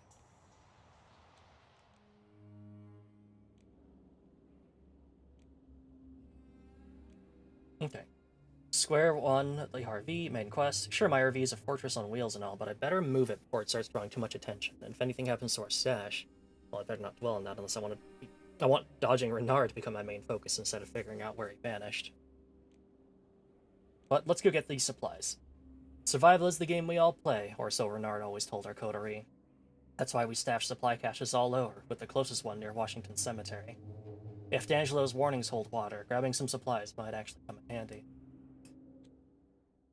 Great. Just fucking great. Looking over the wreckage of what used to be my secret stash, I can't stop the flood of swears that could probably rouse Cain himself from his eternal rest. Whoever the hell found it, they cleared it out completely. Cain, a mythical figure considered to be the first and most powerful vampire, the same person as Cain from the biblical stories. Some vampires refer to themselves as Cainites, members of the race of Cain. Which I believe, if I remember correctly in the lore, is like after Cain killed Abel, God cursed him to become a vampire, if I remember correctly. So, you know. They didn't even have the courtesy to leave a "my bad for the raid" note. It wasn't a treasure trove or anything, just an old combat knife, a bulletless revolver, and some jewelry I was planning to par off for far less than what they're worth. I get why they take that stuff, but seriously, what's anyone gonna do with a cooler full of expired blood bags? Could this have been the work of one of our kin? After what D'Angelo said, it doesn't seem that far-fetched. Fuck! Whoever they are, they better hope I don't find them first. Stepping back onto the streets, the harsh reality hits me. My gear is history, and no amount of complaining is going to magically bring it back. Believe me, I tried. But then again, maybe I'm just being paranoid. D'Angelo has a thing for urban legends and slapping conspiracy theories onto pretty much anything. Why should this time be any different? It's Christmas after all. Around these parts, looting is practically a holiday tradition. As I'm coming to terms with my situation and thinking about what to do next, I get that weird feeling. It's like my inner alarm system is giving me a nudge, telling me something's off. A quick look behind me confirms it. Yep, I've got 2 followers, and not just 1, but 2. Finally, I'm hitting my social media milestones. My gut tells me to move faster, and I find myself darting into a barely lit alleyway, disappearing into the shadows. I press myself against the cold bricks and wait. That's when I catch it, a high-pitched voice, filled with endless babble. Her words cut through the air, harsh and acidic. She's talking about me, and it's far from flattering. It was her! The freak draped in all that drab gray. I effing told ya! Drab gray? Who the hell does she think she is? I need to get a look at them. Girl, we come back empty-handed for the first time, and we're fucking cooked. Oh, fuck her and her cheap-ass foreign treasure getup. The nerve to diss my look. Why are they even after me, anyway? The one making all the noise is fidgeting non-stop, like a squirrel high on candy, muttering something I can't make out. It's clear planning impromptu actions isn't her strong suit. The other one seems timid, obviously wishing she was anywhere but here.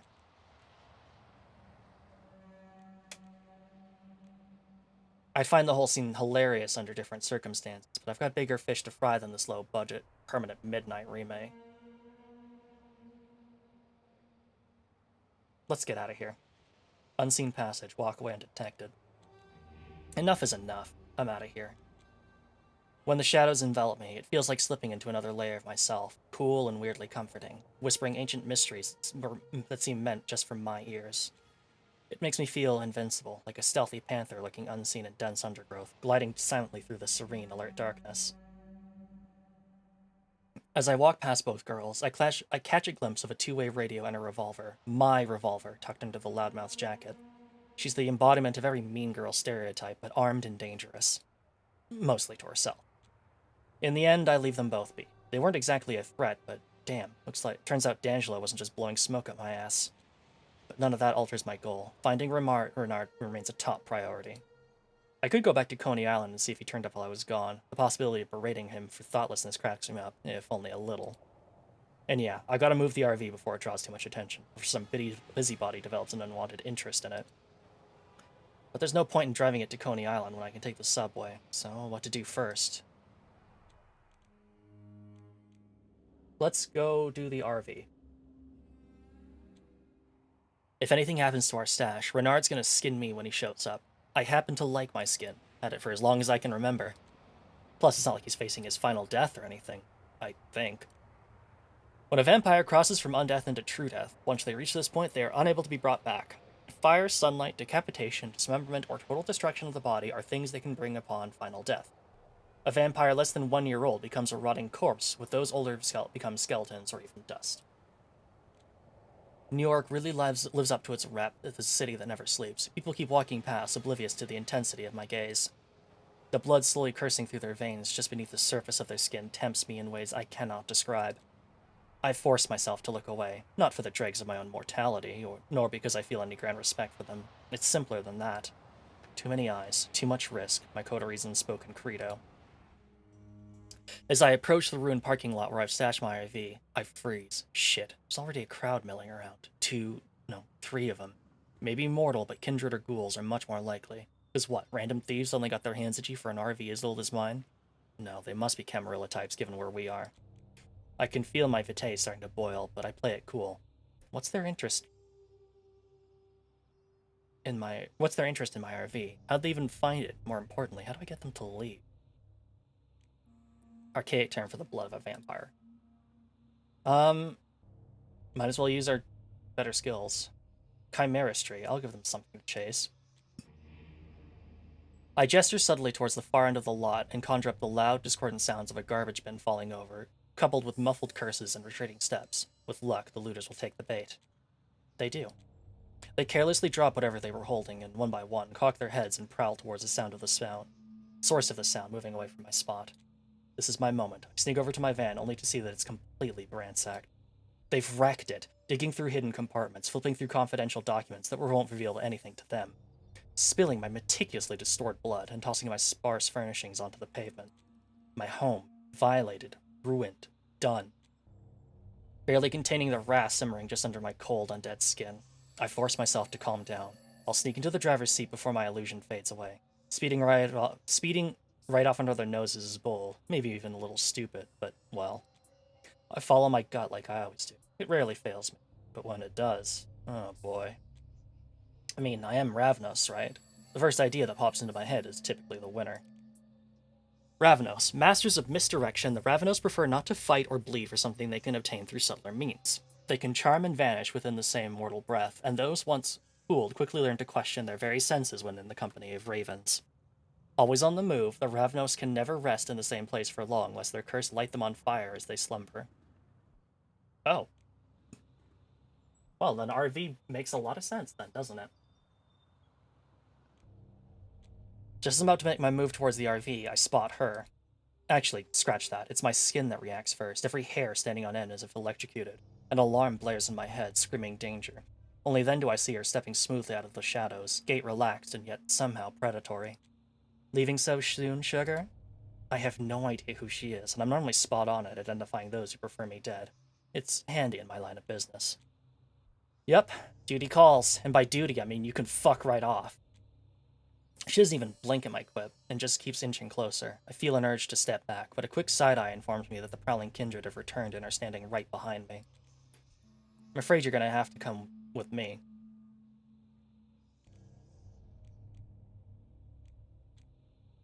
What, is this your prince's parking spot or something? 'Cause you know, this hardly looks like your domain. You're dressed a bit too fancy for these parts, lady. The area of a particular vampire's influence. Princes claim entire cities as their domains, sometimes allowing lesser vampires to claim domain within.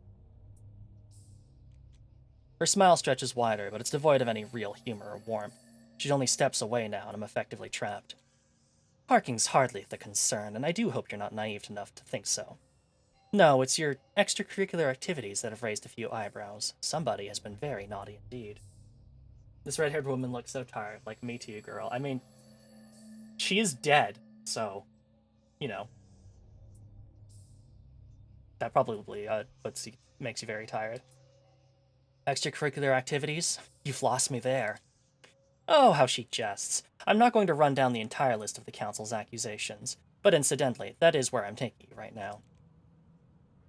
Which is the Primogen Council, built up of representatives typically from various clans and key Camarilla factions. Its members might include clan elders, those in control of the largest hunting grounds, or the individuals who have curried favor with the prince. They communicate directly with the prince, offering their counsel. Who the hell are you, even? I am Valerie DeValsugar, the Scourge of New York.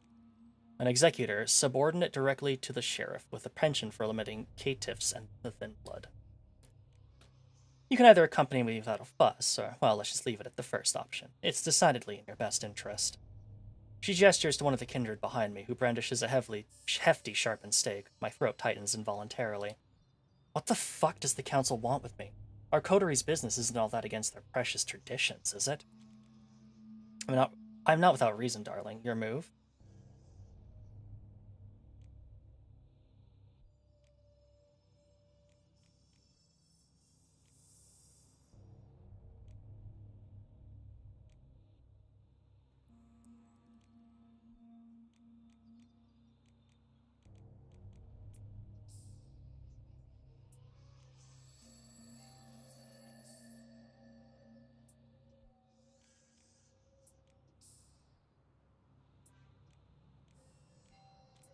Oh, it's my move, ain't it? 'Cause from my viewpoint, all roads seem at the end at the tip of that stake.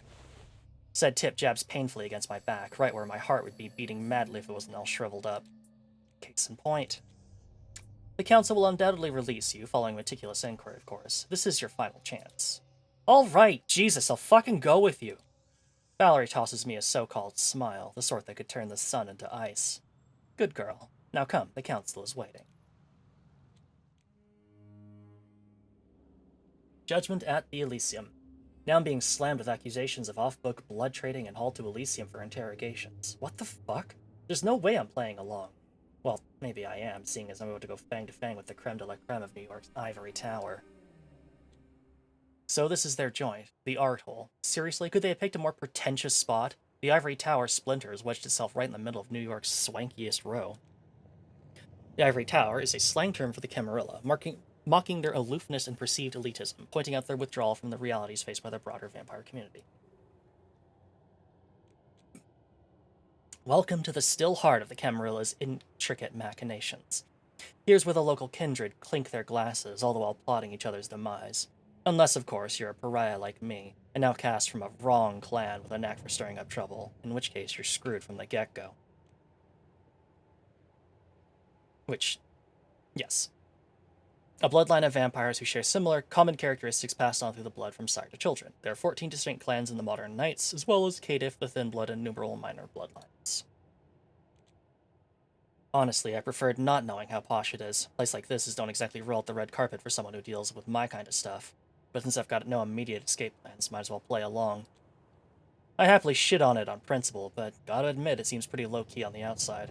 Not counting the two chuckling goons who clearly missed the memo and blending in with the crowd. And on that note, is there a single giggle-worthy revelation you'd like to share with me, Birdie? Your demeanor hints at a job well done, does it not?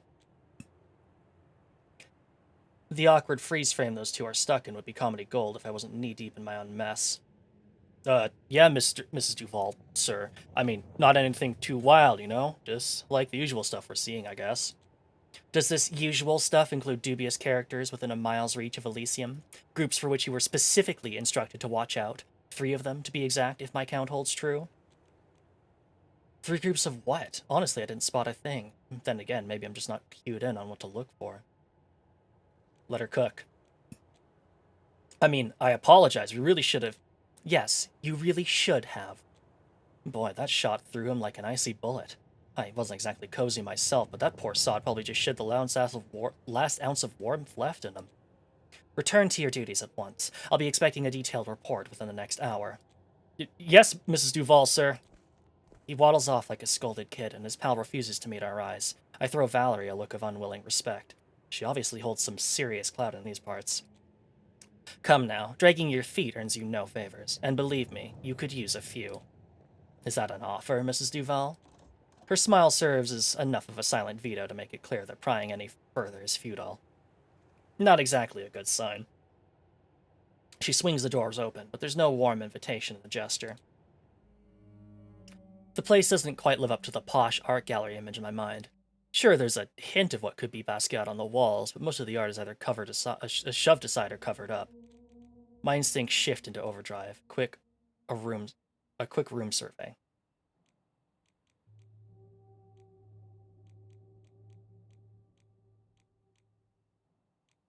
Access points, I guess?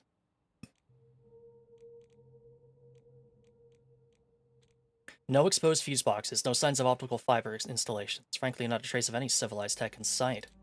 That's the thing with these old school meets modernity buildings. It just doesn't sit right with me. But of course, it's exactly the Camarillas style.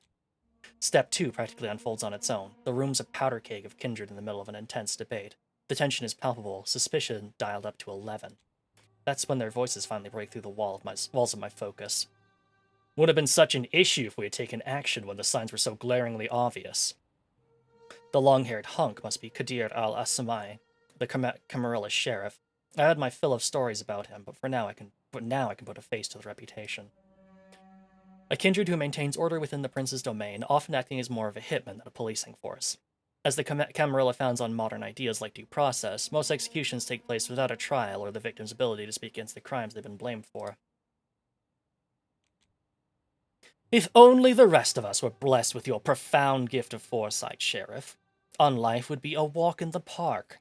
Allow me to emphasize, our risks aren't limited to a single front. Acting on a gut feeling might work wonders in motion pictures. Here in the real world, it's a different story. This one's a mystery to me, but the way he's navigating the conversation, he's clearly a heavyweight in these parts. Spare me the pretense of ignorance, Arturo. The pattern was unmistakable well over a month ago. Now. Arturo. Thomas Arturo? Shit. Bernard explicitly told me to stay clear of this guy's mess. The bickering rages on, and Valerie doesn't seem eager to reveal her catch, aka yours truly. Your playful decision to allow the Thin Bloods to appoint Larson as their primogen raises his final death to a level that can't be casually swept under the rug, Helen. So thin-blooded or not, it throws into question our grip on the situation. That gothed-out Ally McBeal? Definitely acing Sunbridge, the Tremere regent. I've been curious if Renard's operation extends into the local chantry, but he was, as always, tight-lipped about his private affairs. Traditional name for the Tremere headquarters in Assyria, usually part shelter, part library, and part laboratory. Tremeres are magic.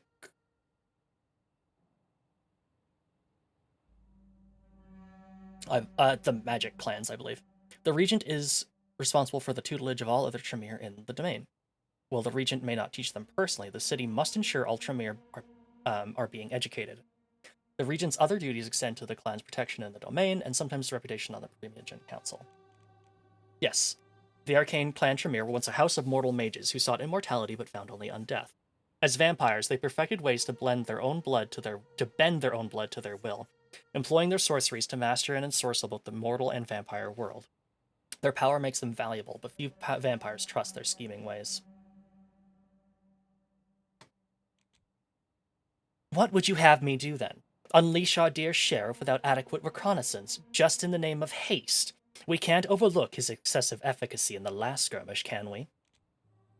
Doesn't the prospect of a masquerade breach give you pause? Behold the queen bee herself, Helena Panhard, the reigning prince of sticks up the ass. I figure we're all fond of keeping things the way they are, but there's times to just sit back and think, and then there's times where you gotta step up and do something bold. This feels like it's time to make a move. An anarch championing chaos. A revelation that somehow fails to astonish our esteemed Baron of the Bronx. Which is an informal title for the anarch leader of a domain. How they acquire or exercise power varies by domains and groups. They may be charismatic gang leaders, brutal warlords, an elected public representative, but a particular distrusted type of baron is one who claims the sole seat of a whole city, like their Camarilla analog, a prince. An anarch baron inside Elysium? Now there's a plot twist. What's the deal here? As I continue to look around, another figure catches my eye, a young-looking woman, entirely decked out in black, casually playing with a cigarette. She shoots me a brief glance, clearly picking up on my curiosity.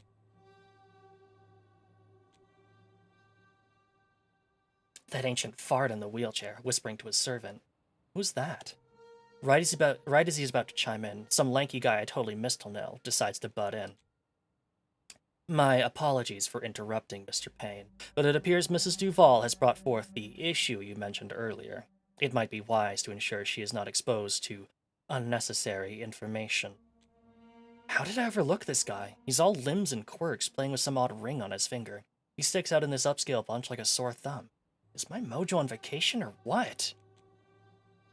Yes, thank you for that shrewd observation, Caitiff. Exhibiting no discernible lineage, the Caitiffs are vampires without a clan. Distrusted by their peers, they are scorned because of their lack of lineage, but also feared for their unpredictability. Jacks of all trades, but masters of none, each pander makes their own way into the societies of the damned, free from ancestry and expectations both. She hurls those words like she's spitting venom. Whatever the opposite of sympathies is, she's brimming with it. Wait. Caitiff? Esteemed council, I give you your troublesome Ravenos neonate. I gather you all deserve desire a swift resolution to this matter, especially given her reluctance to cooperate. As if on cue, every eye shifts to me. I'm not one to buckle under stage fright, but this silent ostracism is on a whole new level. In this room, I'm on my own. I understand the formal necessity of addressing all. I understand the formal necessity of addressing all this, as well as my role in the matter. However, there are more pressing concerns demanding attention. Far more pressing. Shall we discard all traditions, too, while we're at it? We've pirouetted around the Hudson problem for more than a year, yet progress remains as stale as our debate.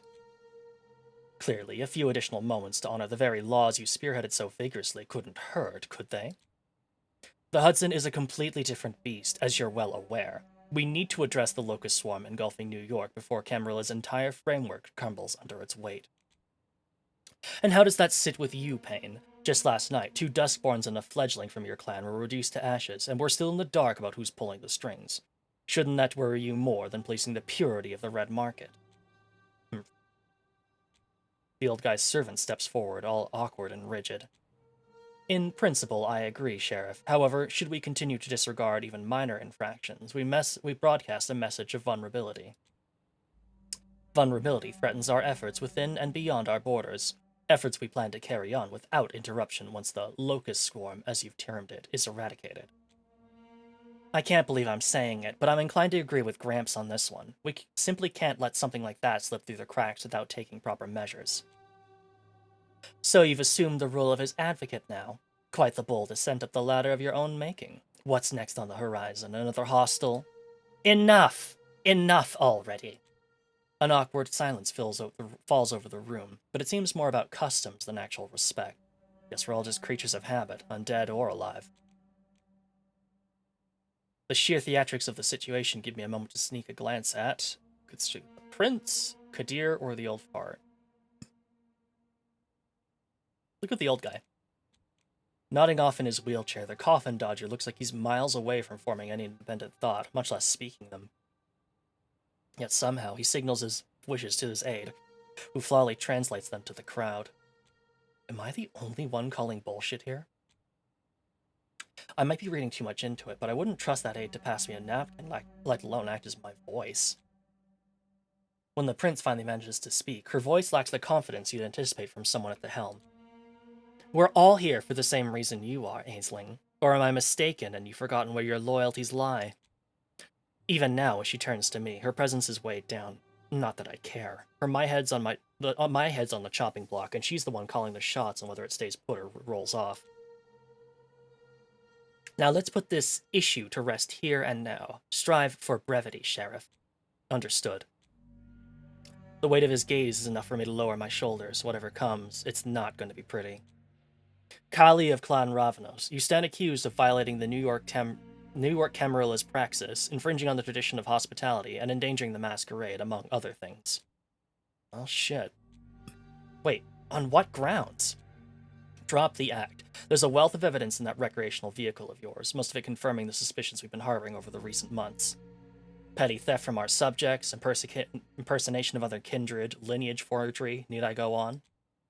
Okay, guilty. But when did they start caring? It's not like I'm the only one dipping my toes in the ocean of misdemeanors. At least they don't know about our artifact gig.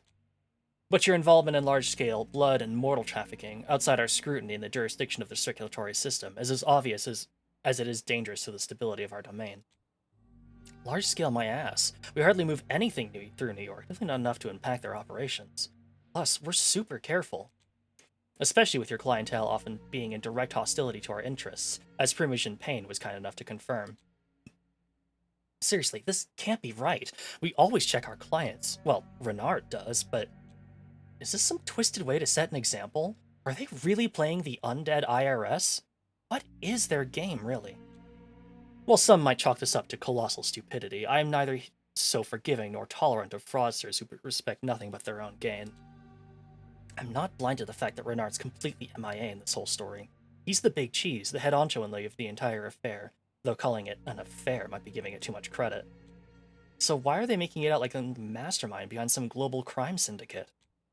This is not the time to be quiet, Raven. You know what? Fuck 'em. I'm not going down without a fight.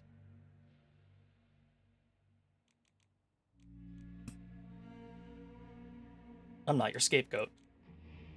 Obviously you found something. How could you not when you're the one who planted it there to begin with? Careful, Icarus. I've watched the Exonerated. I know the drill. Look, I get you need someone to pin this on, but you've got the wrong... Out of nowhere, something pierces my mind, shedding its defenses to dust. It's like my head's been turned inside out, exposing my every thought for their amusement.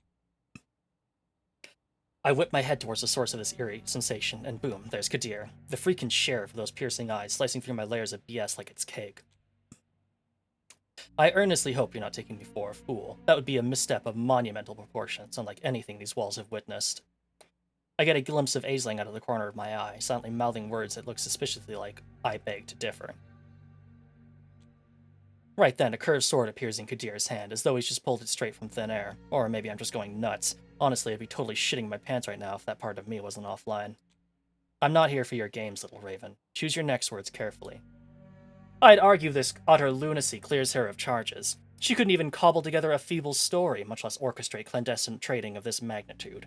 And yarn spinning is supposed to be your clan's forte, isn't it? Last chance, my dear. Is there anything of substance you wish to add? Holy shit, this can't really be happening, right? What's my move? What would Renard do? Renard, if you had the decency to pop up or at least toss me a fucking heads up, I wouldn't be knee-deep in this disaster. Is he really in trouble, or... What if he bailed on me? Got a hint of the Camarilla was breathing down his neck and decided I'm the perfect scapegoat. No, that doesn't sound like him. But why target me and not Renard? Sure, he's gone now, but could they really be that clueless about him? I'm totally lost, but I do know what he would probably do. His move would be to look out for number one. Spill the beans more than necessary to buy some time. Time is gold, and with enough of it, maybe there's a chance to wriggle out of this mess. It's all or nothing now. Hit the jackpot or end up porcupined with stakes. Guess there's not much point in playing dumb, huh? Couldn't agree more. Game on. Make a save. Alright then. So I indeed am tangled up in this little blood trafficking operation. Played a pretty crucial part if I do say so myself, though I guess not everyone's on board with that assessment. I do the logistics, pushing merchandise through a series of dark web channels. Every eyebrow in the room goes up, except for the cigarette aficionado in the back, who lets out a slight smirk. I mean, a little controlled drama never hurts in a short con. All totally secure and anonymous. No slips about, you know, our thing. Everything masked by the hustle of more mundane black markets. No way we're blowing the masquerade. We deal in stored blood, as you might have caught on. Not just any blood, though. Our merch is a little jazzed up. Thaumaturgically enhanced, to be exact. It's the only way they work, as you're well aware. I am, but that's not for you to find out. Right, of course. Oh, and we also deal in, let's just call them, family treasures. But honestly, that's more like a side gig than anything serious. But we're extremely careful about picking our clients, and really thorough when it comes to making details. You know, the traditions and all. Coffin Dodger in such a long time, same. How fucking old is Callie, anyway? She's using Coffin Dodger. I was sure we'd never even come close to breaking them. At least that's what he led me to believe. I had a hunch there were some dodgy dealings in his more secret venture. To deny that would be a flat-out lie. But let's be real, I'm way outside the inner circle to have a real sway in those parts of his enterprise. For a brief moment, an uneasy silence sweeps over the room. His enterprise? Is this a joke? Who exactly is this he you're referring to? I give it my all to appear as blameless as possible. I presume you knew it was my sire who's masterminding it all. The room's heavy, wet silence is soon filled with hushed whispers following my revelation. Good. If fortune is on my side, I might just live to see another moonrise. Indeed, how fortuitous, and your sire would be. There's only one other notable rogue in the city who's come to mind, someone dipping in and out, known for their shifty nature, of which I was somewhat aware. Renard Castle. You nailed it, Chief. I mean, sir. Another brief moment of silence gets interrupted by the girl in black who addresses the sheriff. I can practically hear the cogs turning in your head, Kadir. What's your take on it?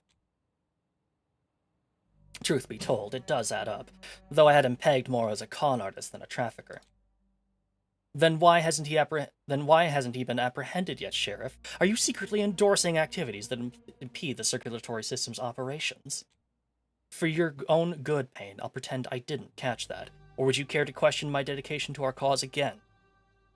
Be warned, my patience wears extremely thin these nights. Can we put this bickering on hold, at least for the moment?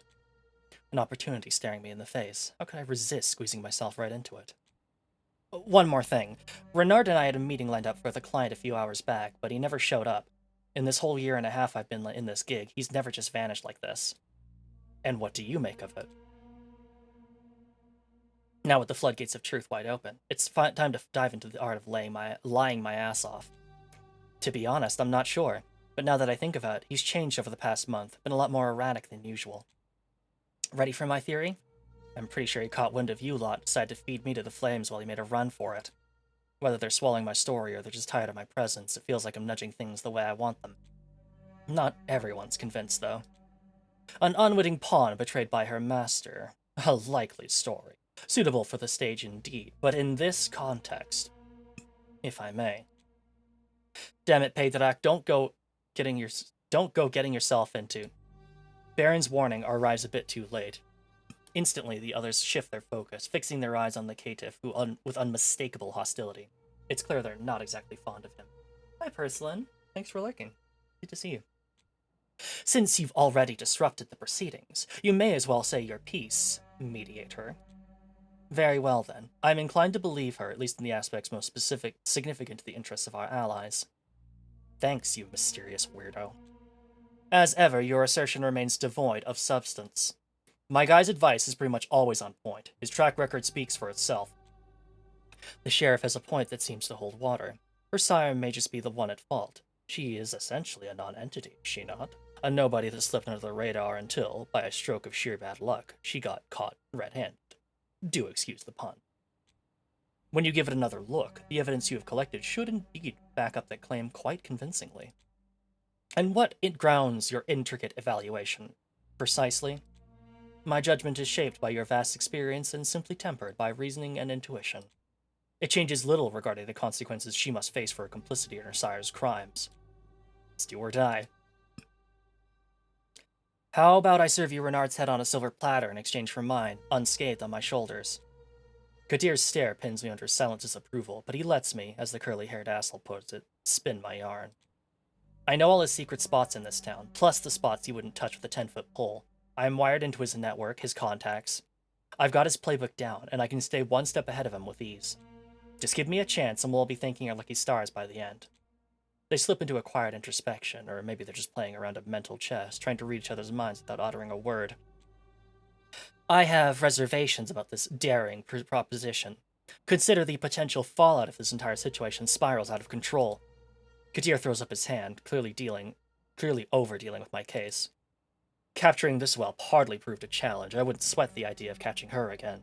What's more, entrusting her with Castle resolves two issues at once. It swiftly eliminates her presence and enables us to prioritize genuine concerns. But someone has to keep a constant watch over her. Valerie, perhaps one of yours. Batshit crazy idea burst into my mind, the kind of a gamble that could either turn out brilliantly or spectacularly implode. Let the dice roll. How about him? I jab my finger towards the quiet caitiff. Pedrak, was it? His expression shifts to one of utter confusion as he catches the subtle smirks of the council members. Surely you're not considering... This could play out quite favorably, I must admit. Quite favorably, indeed. Holy shit, it actually worked? Very well, Pedric Conroy. I hereby appoint you as the agent caretaker for this Ravenos neonate. I hate to break it to you, Sheriff, but this call is out of your turf. He's with our anarchs, and you know it well enough. Technically, when he took on the whole peacemaker role for our cliques, he required a level of neutrality, so yeah. Kadir redirects his gaze to the caitiff. Your responsibilities to ensure she fulfills the assignment within 4 nights starting now. Any slip-ups on her ends will reflect on your record as well. Do we have an understanding? 4 nights. Not a whole lot, but better than nothing. Pedric's resigned nod mirrors exactly how I feel. Now, back to where we were. The sudden disinterest in me is a clear get-out-of-here signal. It seems like I've managed to slide down from one pit to another. But hey, I brought myself a little time. In my world, that's precious currency. Unless, of course, that caitiff turns out to be a wild card.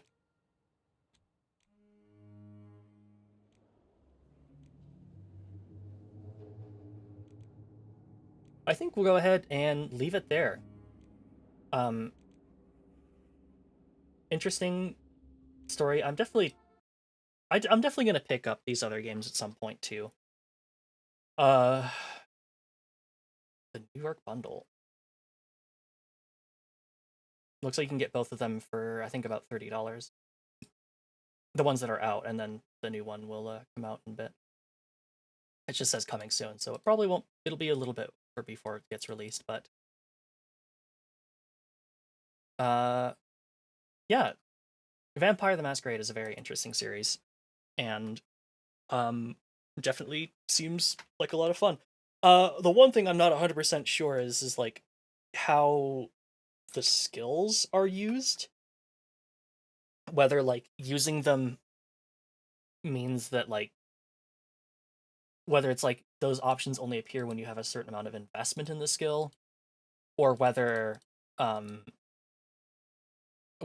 way it works is like using them will succeed but increase your hunger.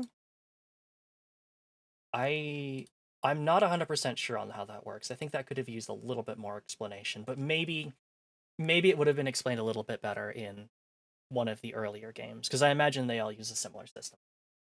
Anyway, we'll go ahead and leave that for now. What else do we want to try and get done for a little bit longer? A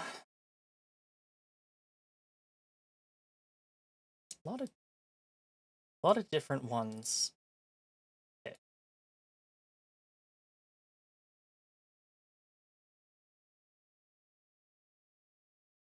What am I feeling?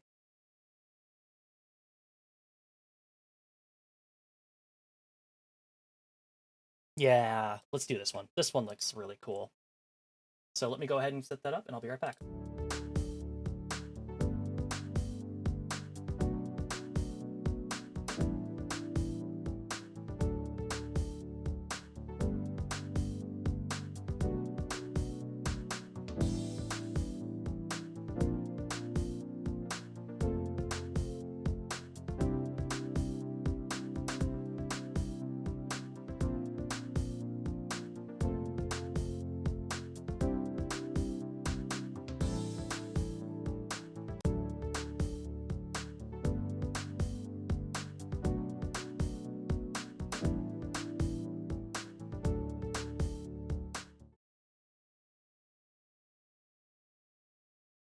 Alrighty. So, this will be our final game of the night. I will post links to whatever I have left that I didn't get through. And you can decide whether you think they look cool. But let's quickly talk about this one. Elation for the Wonderbox 6000. Elation for the Wonderbox 6000 is a first-person claymation adventure game about going into the city to try and find a game from your youth that no one remembers. And that sounds pretty cool. Let's play the demo. Literature, painting, sculpture, music, architecture, performance, cinema, comics, in certain pervert countries. These mediums compose what we generally understand as the arts. That which expresses the inexpressible, communicates the uncommunicable, renders that which evades our capture. always the incomplete in its completeness. For years, the public has begged, pleaded, demanded that the OKUMONO grant our beloved video games the title of the ninth art, depending on the count. Their pleas are ignored. It is all too ironic, then, that this same public has allowed the crowning achievement of their beloved medium to drift into some obscurity. For there is already a work which dispels any doubt that video games are worthy to be seated at the table of the arts. Indeed, this work, if properly understood, may even upend that venerated table, rendering its predecessors obsolete.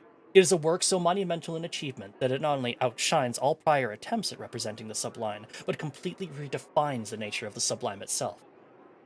With the sublimity sought by all prior arts now gone, all that remains is this video game. The disregard for this masterpiece has led its entertainment to exist ever outside my grasp, let alone the world's, which is why I come to this forum with the simple question I bring day in and day out. Do you know where I can find a copy of Elation for the Wonderbox 6000?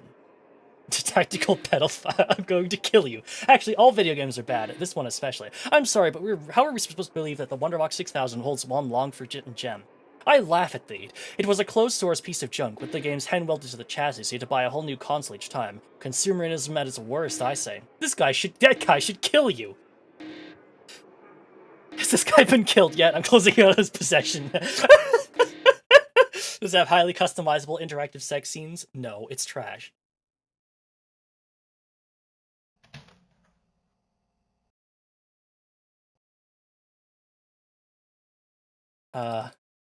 Okay. We don't get a lot of options. My portal to Philistines.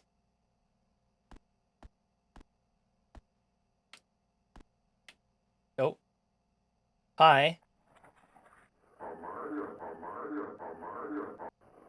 Hey, champ, how you doing? You seem pretty down. You know, more so than usual. Were the people on your video game forums being mean to you? You know, more so than usual? Yeah. I'm sure it's not that bad. Perhaps you're just in one of your moods? They've banned me. Oh, geez, that bad, huh? Maybe you should go out, get some fresh air. Maybe you should try taking a trip to the city, see if you can find a copy of that game you're always talking about. Relation for the Wonderbox 6000. Yeah, sure, whatever. I came brimming with spectacular, life-affirming violence. Okay.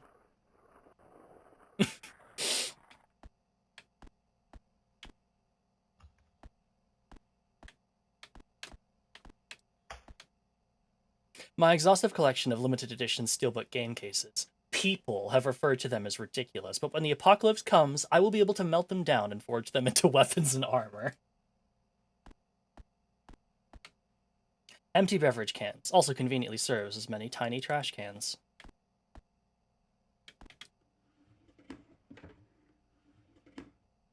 Ah, my personal entertainment tube machine, able to isolate the narrow receptors responsible for feelings of love, lust, beauty, a cool twist that you didn't see coming, everything, anything, and directly stimulate them all at once. It's heaven, and yet it still pales in comparison to elation. What originally started out as a sequel to pornography has replaced all entertainment. Predictably, you put slop in front of a pig and he will eat it up. Luckily for the productivity of society as a whole, most are unable to afford their own machine. However, my inheritance has afforded me certain pleasures. Regardless, it's busted, which is probably all for the best anyways. I do have trouble resisting its temptations, and the free time has allowed me to spend more time on the forums spreading the good word of elation. Ah, here it is, my most prized possession, my humble figurine. The crown jewel of my inheritance, a real collector's collectible. I haven't checked in a minute, but my estimation that it is worth millions and I cannot let anyone have it.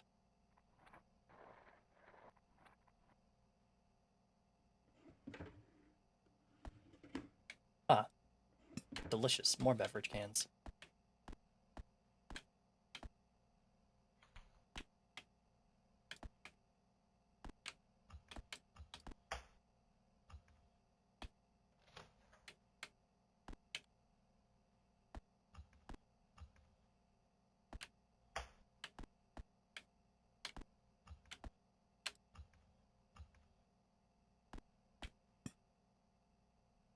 This freeloader wants nothing more than to swipe my most valuable possession, but I can't help but think he might be onto something with regards to this going into town idea.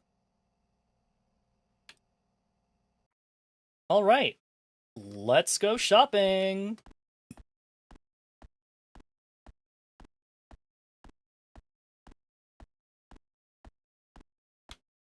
No mail, not even any death threats. You can't commit to postal, no one should take you seriously.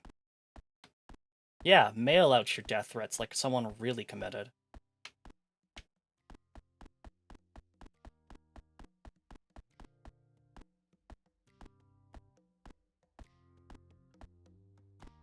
Starring WASND as movement.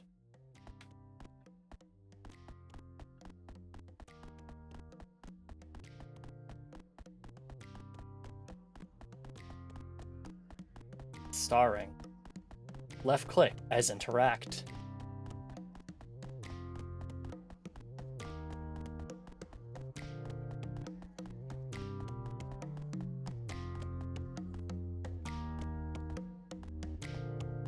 Starring. Tab is open inventory.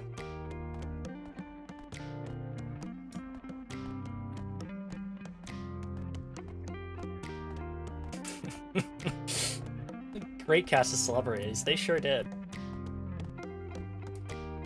Starring. And shift as run.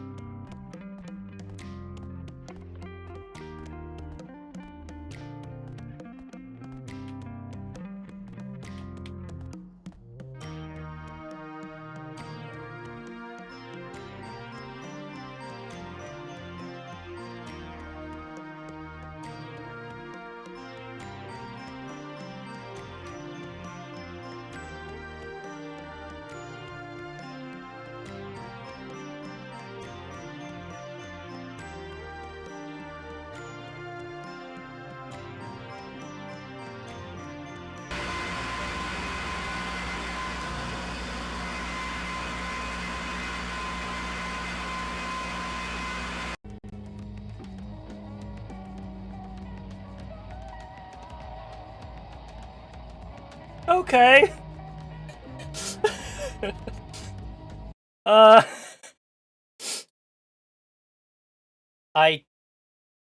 I thought there'd be a little bit more to the demo than that, but very cool. Very Hypermall Cruelty Squad kind of posting. I guess also kind of like what is it? Oh my god, why can't I remember the name? The Charles Barkley RPG.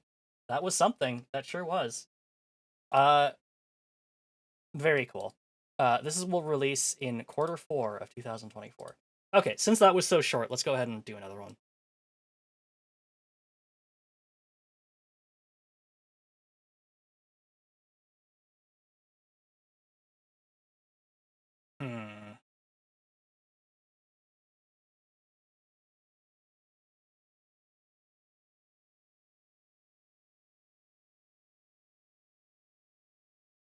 Yeah, all right. Let's do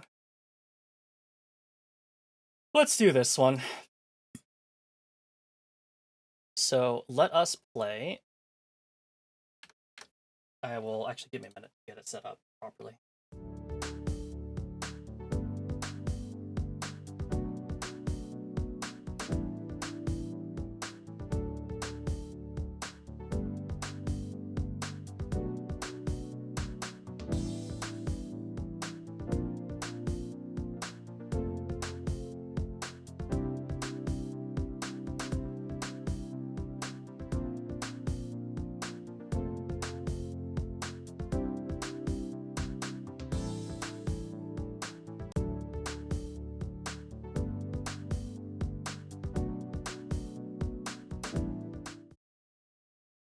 All right.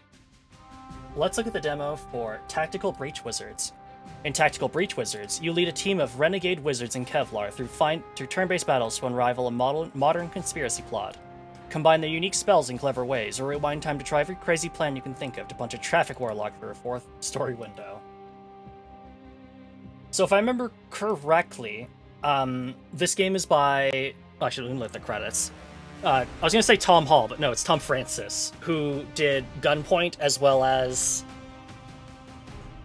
Oh god, what is the name of that spaceship one he made? I don't remember what it is. But then I guess this one required a larger team, and Jesus Christ, this is loud.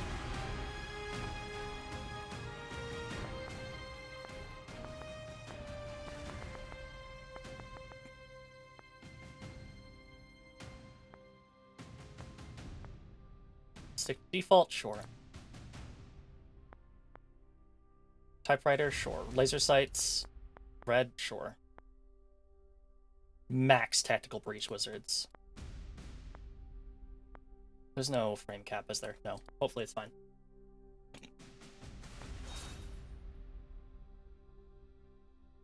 Let's start a new game. And we'll start on default.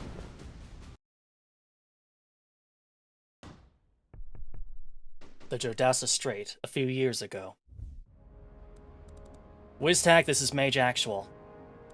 We're in position. Breach cliffs are hot. Zan, you're up.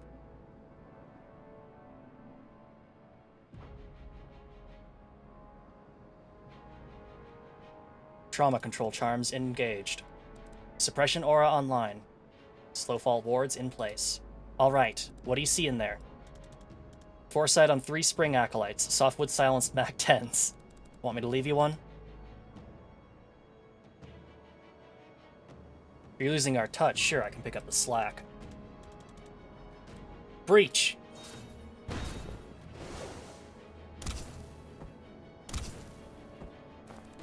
Left you an easy one, Zan. Wow, patronizing.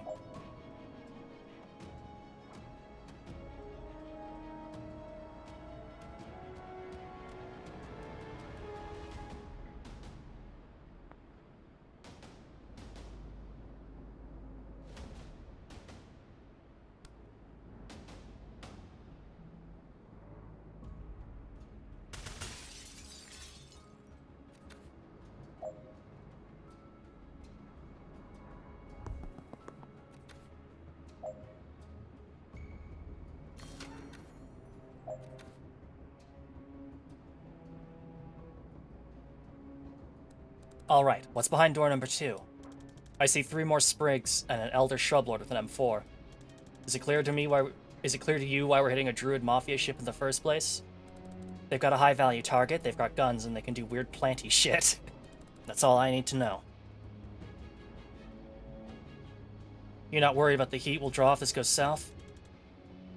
Worried? I'm salivating. I'm considering fucking this up on purpose just to have an excuse to fight these fuckers properly.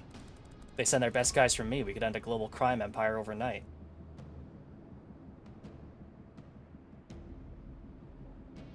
There's something very badly wrong with you. That's fair. You don't care who we're extracting? Young adult male, that's all I need. What do you want, their dating profile? You ask him if he likes long walks after he stopped these shrubs from playing with a barrel cactus. Guess we're not gonna find out loitering in doorways. You good for 3 of these guys? I'm good for 4, but I'll let you feel useful. Breach? Breach!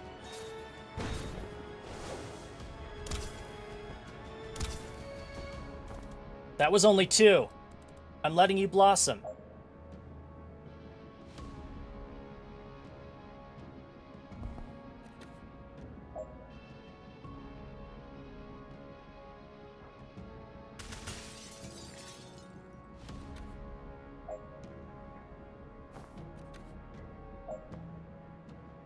Can't rewind after clicking this. Yeah, that's fine.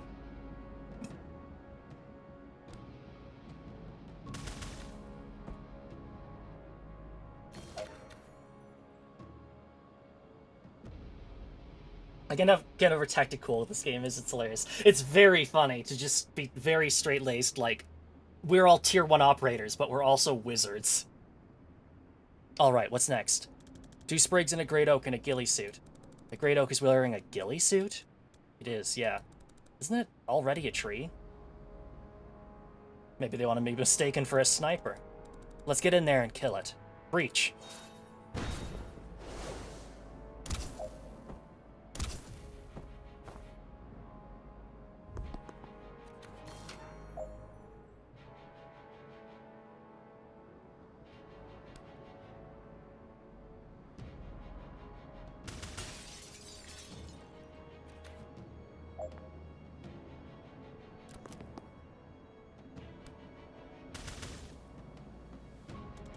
Can't take him. Can you dodge this? You're the one with foresight, you tell me.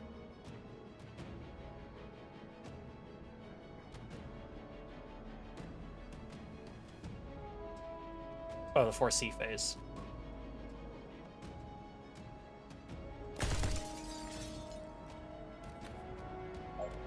You can always rewind always back to the start of your turn. Try it now.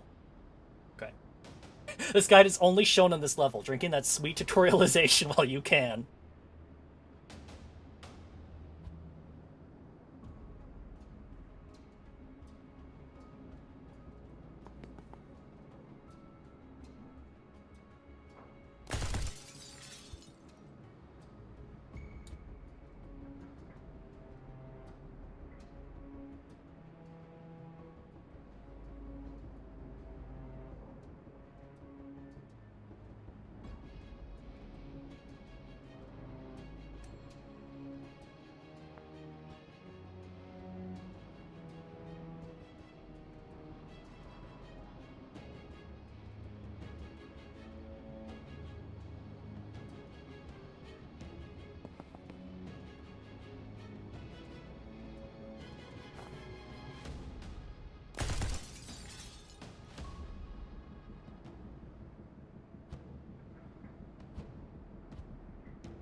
Oh, Guy, thank you so much for the Prime subscription. What am I meant to be doing then?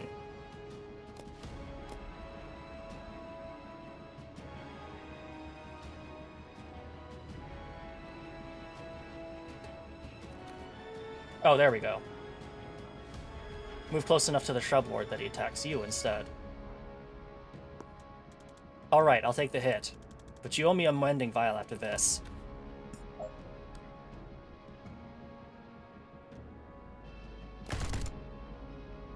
Yeah.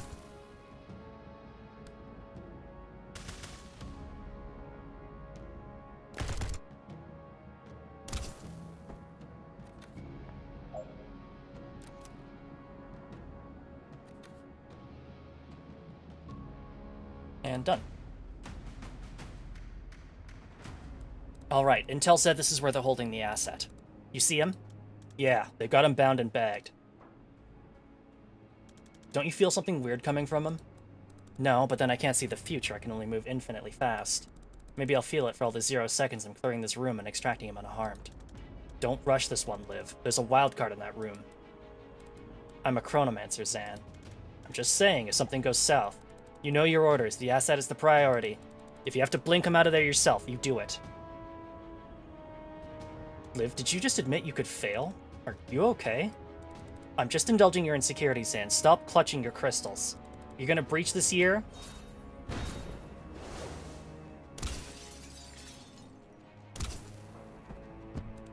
What the hell?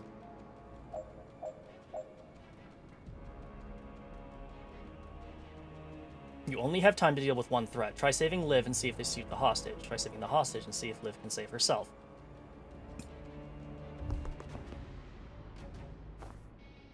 Whoops.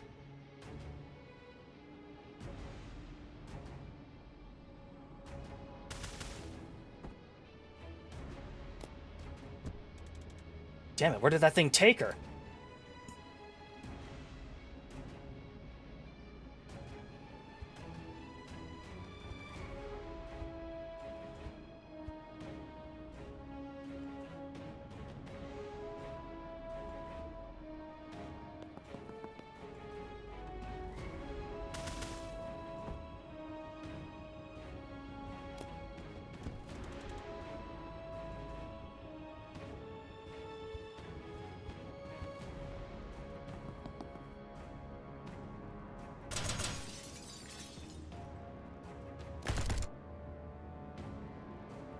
No! I can't say shit. Tell me you saved the asset. Shit, I can't save them both.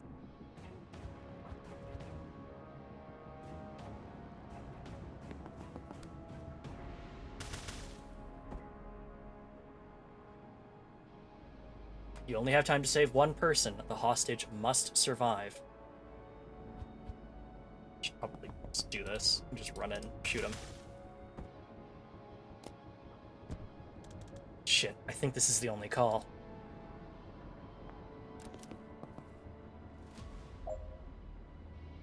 Move next to the hostage and use blink out to extract them. Vesker to WizTac, requesting immediate blink out. I have the asset, but something got Kennedy.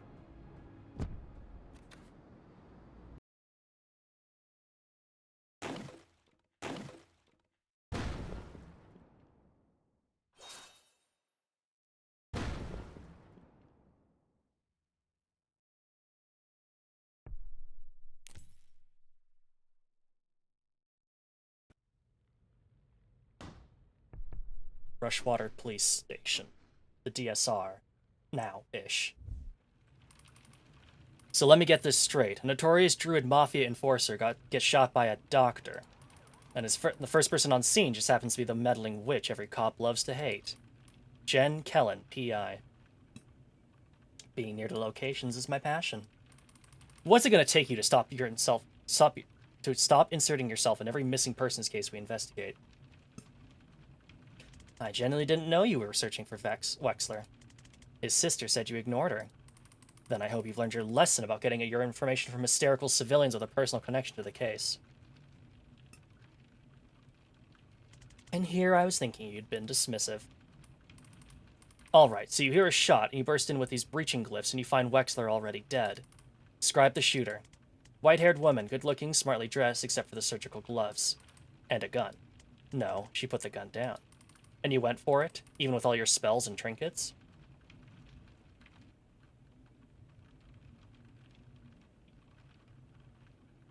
It was more about her not getting the gun. And what happened? She got there first. I'm dead now. Kellen. I got to it first. She seemed to reevaluate her situation at that point. She ran. And then you guys showed up with that fucking traffic warlock. And what's your problem with Sergeant Clark? He made me kneel even though I'd already dropped the gun. He picked it up without gloves. He tracked mud all over the scene, and he put a 2-week stasis curse on my car. It's going to cost me more than that to get It's going to cost me more to get that disenchanted than I got paid for this whole job. Lucky for you, we're backed up, and it's not worth the time to prosecute you for any of this. Prosecute me? But next time you call us, stay put, stay out, and leave your wand at home. Can you unhex my car, please? I'm not insured for temporal curses. You'll have to take that up with Craft and Arcana Control. Did you get her? We have someone matching that description in custody, yes. Can I talk to her? Can you talk to the prime suspect in a murder investigation? No, Kellen, you can't. You're a PI. A provisional PI. Get out of here. Fine. You're welcome, by the way. Unbelievable. Hey, did you know your station is on fire? What? You're too late to stop me. I don't know who you are. Oh. You're not Van Wesker, Navy Seer? No, my name's Jen. Is Zan here? I don't think so. I haven't seen him in years.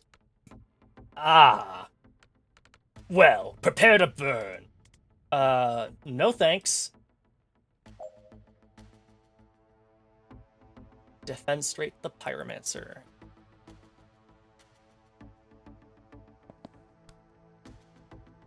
Less lethal Pyromancer. Bye. Defenestrate. Verb. Throw out of a window. Yep. Done.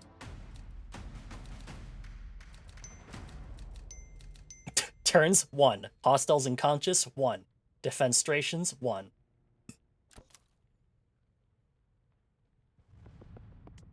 Zan? I was just talking about you. Jen, what are you doing here? Solving a murder? How about you? Being arrested for... Remind me? It's a list at this point. They think I'm part of the team raiding the station. I serve with Zan, guys. I'll vouch for him. No one cares. You remember what it means if I give the signal, right? 1 second on the clock, I remember. That's enough! On your knees! Now!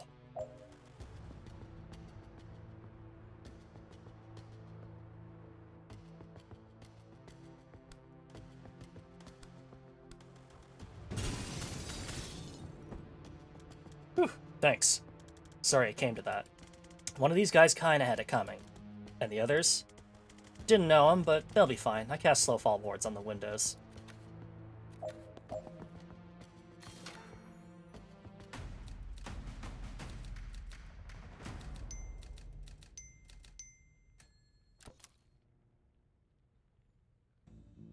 So, how you been? Not bad in any ways we have time to get into. How about you? What have you been up to? The team casting its way through the station right now is led by my former CO, Liv Kennedy. She might be the most dangerous person on the planet. I think she's trying to start a war, and it might be my fault. So, stopping that. I have some follow-ups, but I guess we should hustle. Those guys didn't like me much before I defenestrated 2 of their colleagues, so we should probably get out of this building in the next 4 minutes if we don't want to stay here for 25 to life. What are we gonna see when we open this? 1 cop, body armor, nightstick. Enforcer. They're tough. I suggest we try and put them through a window. You can't throw all of life's problems through windows, Jen. Really? How hard are you throwing? Sounds like you want to demonstrate. I'll have to come at him from the side to set you up. Take him when you have the shot. Ready? Breach!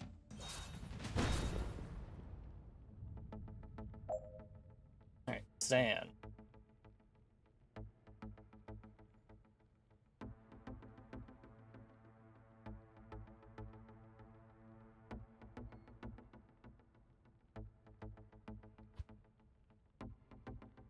Oh, okay. How do I redeploy? There we go.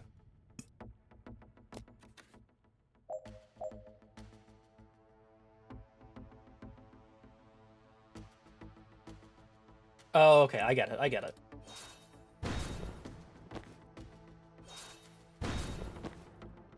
And then 3-bolt burst, moves them over to the side. And now we static blast.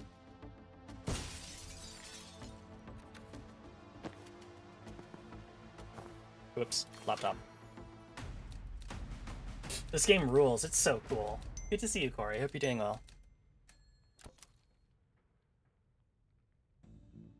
Alright, so what does your former CO have against the Rushwater PD? I don't know. Who was this fire guy I ran into earlier? He asked after you, by the way. Oh, really? That's nice. No, I don't know who that is.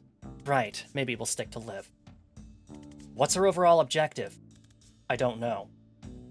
Who's she working for? Reactor. Great, and what's their objective? I don't know. And how long have you been on this investigation? 3 months.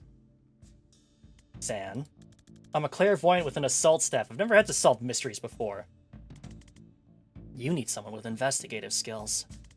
Someone whose career is in a temporary dry spell despite her obvious talent. Hey, I'm hiring if you're interested. What does it pay? Nothing, I'm broke. That's actually very competitive with what I'm earning right now. I'll take a look at your files. Files. Right. Zan? I'll make some. Never mind. What's up next? Another enforcer in bad news, no windows. We could just shunt him around until he gets so frustrated he goes home. I like it as a mental image, but I'm not convinced it's strategically watertight. Don't worry, I've got this. I can set up a shot that'll knock him flat if he comes my way. Why don't you just use that all the time? It's a time thing. You gotta set up an empty space and hope they walk into it. Why? It's an amethyst-jacketed time crystal. It exists in all places along its trajectory simultaneously. So when you touch it, it's like getting shot in the past, present, future, and a 4th time phase mortals can't perceive. And that makes you fall down. That sounded cool, but didn't meaningfully explain anything. Fair. Breach? Breach.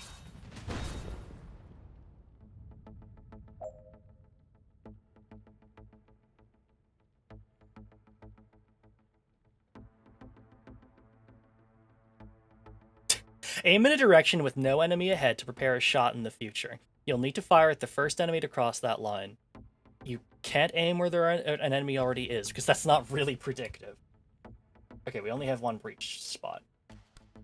Yeah, okay, so it doesn't matter.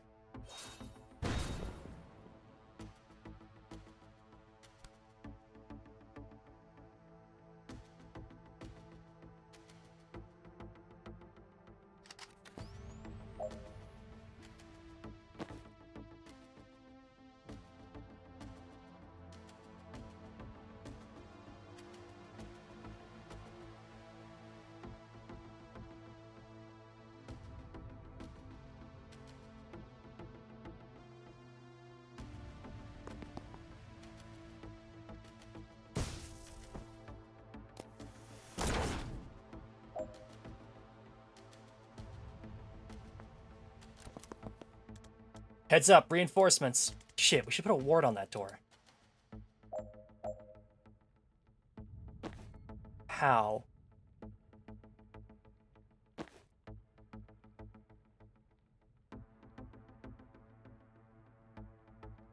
Sealing a ward is free and gains 1 mana. You don't need to seal doors that have no enemies left.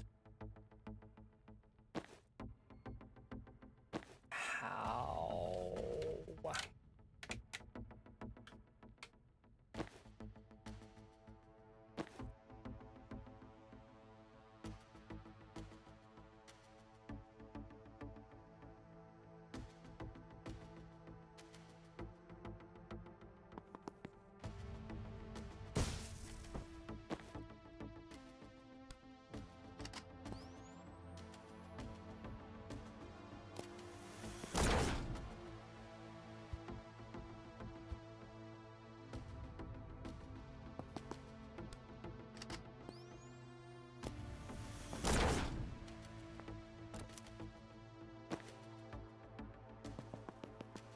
There we go. Seal door. And that's done.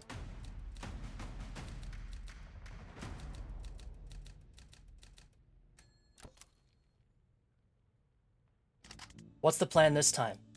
I don't know. Improvise. Inspiring.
Alright, this is it.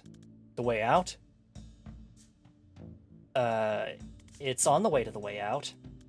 Wait, you haven't been leading us out of here the whole time? You haven't been following me, have you? I don't know where I'm going. I've been leading us to the one little thing I need to do before we can leave. You know we're in a police station where both of us are resisting arrest while simultaneously being raided by a team of Black Ops wizards, one of which who can transcend time? I didn't know about the transcending time thing, but the rest of that was on my radar, yep. So where are we headed? Third off, this office leads to holding cells. There's someone there I need to talk to. You're working a case? Now? Look, I've been calling myself a PI for a year now, and I've had a grand total of 3 cases in the last 2 months, and 2 of them couldn't pay. Jaron Wexler was the last one on my docket, maybe ever, and today I found him 10 seconds after he was shot in the head. By a doctor. Continue ranting, vaguely aware you might be oversharing but unable to rein it in at this point. I'm too late to save him, and I'm too late to get paid. But I've got one last chance to find out why he died, before what we did just makes me a fugitive or a prisoner. And if I don't take it, I am going to lose my mind. I'm sorry, Jen. For a second I forgot what it cost you to save me back there. I won't forget again. I mean, I already did. Inside of an hour. Yeah, so my track record isn't great so far, but I'll try. Whatever you need, I've got your back. Thanks. What are you about to walk into? A mess. You ready? I wasn't born ready, but in the 35 years since, I have become, amongst other things, ready. Breach? Should probably think about where to breach.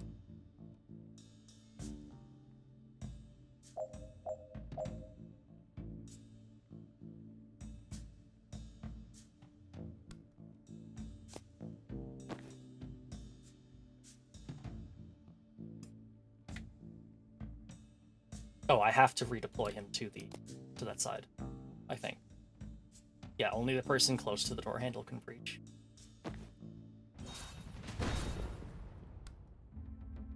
Can I chain bolt? No. Do I have to walk into the station?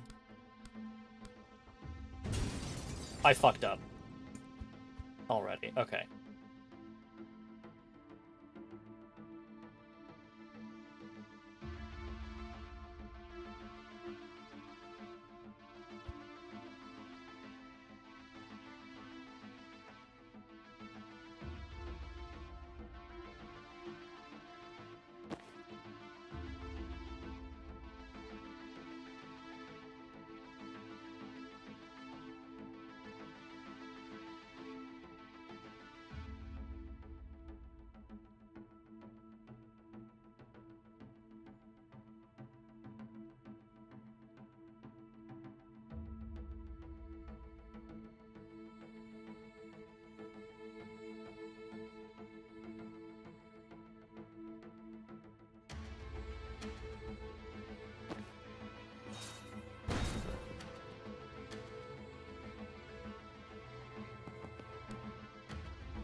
Hmm.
Is the Woka muted? No, I'm just quiet. I'm trying to think, which is hard for me because I'm bad at it.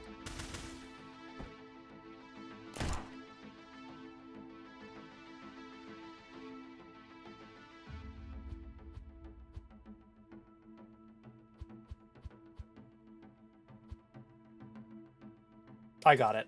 I got it, I know.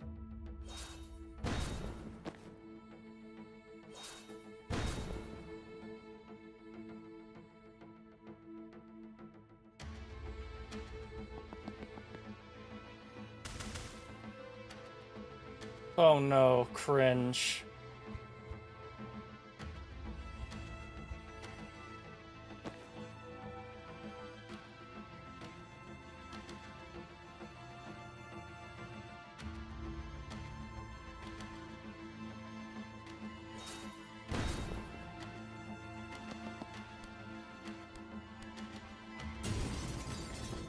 No, that doesn't knock it out anyway.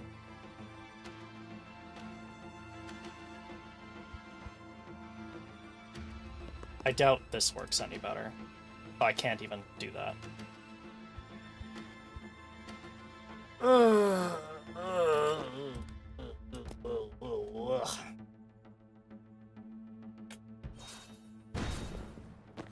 why did I do that?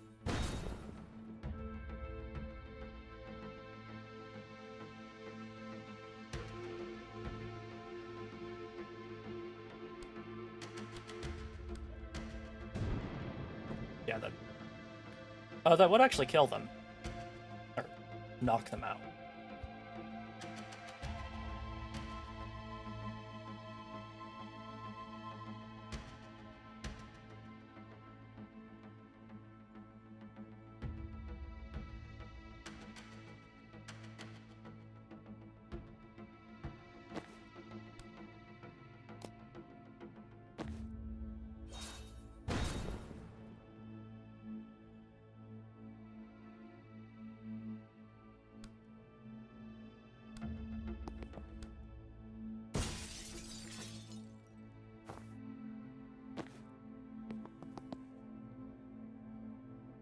You can't move there anyway.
There we go.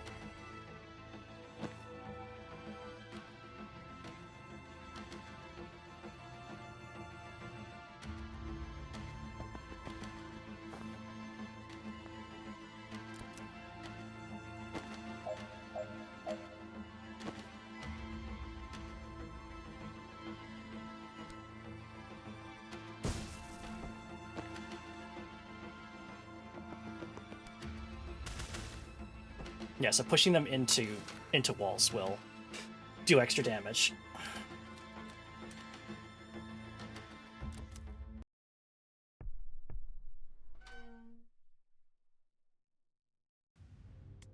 Hi, me again. Don't know if you heard, the station is currently being raided by a Spec Ops team, one of whom can transcend time.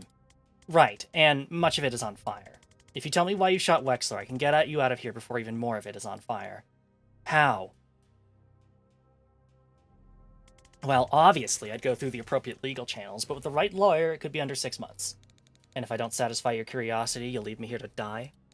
Classy. Fine.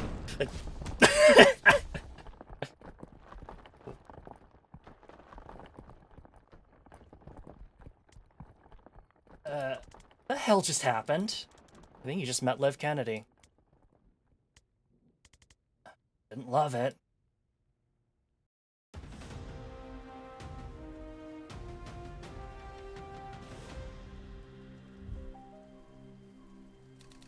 Oh, those are the slow fall wards. Avoid any long-term consequences. Okay, I'm a lot more interested in your case now. Who is Banks, and why'd the best spec ops team on the planet just assault a police station to abduct her? Odessa Banks. I caught a glimpse at her police file. They have her pegged as a mob doc for the Druid Mafia. When I found her, she'd just shot her patient in the head with a 45. If she's not mob, she definitely missed a pivotal day in med school. So why would Liv Kennedy want her? Was she an especially good doctor? No idea. Your turn. What's the story with you and Liv? We ran an extraction on a Druid Mafia smuggling ship back in '89. She got snared just as they were about to execute the hostage. I had to choose. I chose the hostage. For years I thought I'd gotten her killed. Then 6 months ago she resurfaces, pulling brutal heist for a PMC. I don't know what she's trying to achieve, but I know I failed her back in '89. If there's some way I can talk her down from this, I have to try. Who is Liv Kennedy? She was my commander in the Navy Special Forces. She's a chronomancer. She can move on a different timescale to the rest of us. You're dead before she knows she's coming for you. That seems overpowered. I served with her for 5 years, on some nightmare clusterfucks, and I think Liv may be the dangerous single combatant on this planet. Everyone who saw her work said it sooner or later. I'm glad she's on our side. Well, now she's not. Now she works for Reactor. Reactor a private military, right? Who's hiring them this time? Private, but huge. The ninth strongest military in the world, last I heard.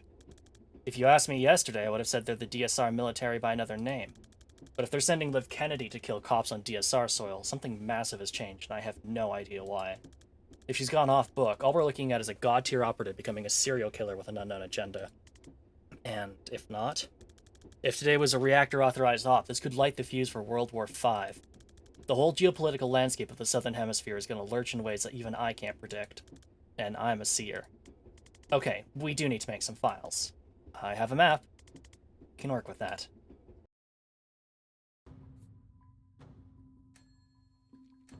Level up. 2+ knockback views at point-blank range.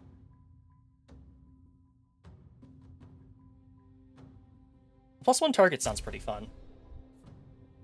+1 damage. If the shot fires on your turn, gain +1 mana. If the shot knocks someone out, it can be used again this turn. How does that work? Actually, I have some ideas. Yeah, that sounds fun. Like everybody looking at all their gear. Oh, outfits. Desert Detachment, Jungle Tracker. Oh, Private Eye. Hell yeah. East Point Knights and White Witch. Very cool. Dark Arts, Hedge Wizard, Urban Arcanist, full leather jacket, blackout. Looks like a Splinter Cell there. Alright, next mission. The lovely condo, 48 minutes away. This is your safe house? It's cute. Well, it's my ma's place. She's at bingo. Right, well, here's what we need. Your map, a printer, some thumbtacks, and like 40 meters of red string. She might actually be the only person I know who has that combination of items lying around. I like her already. Let's get to it.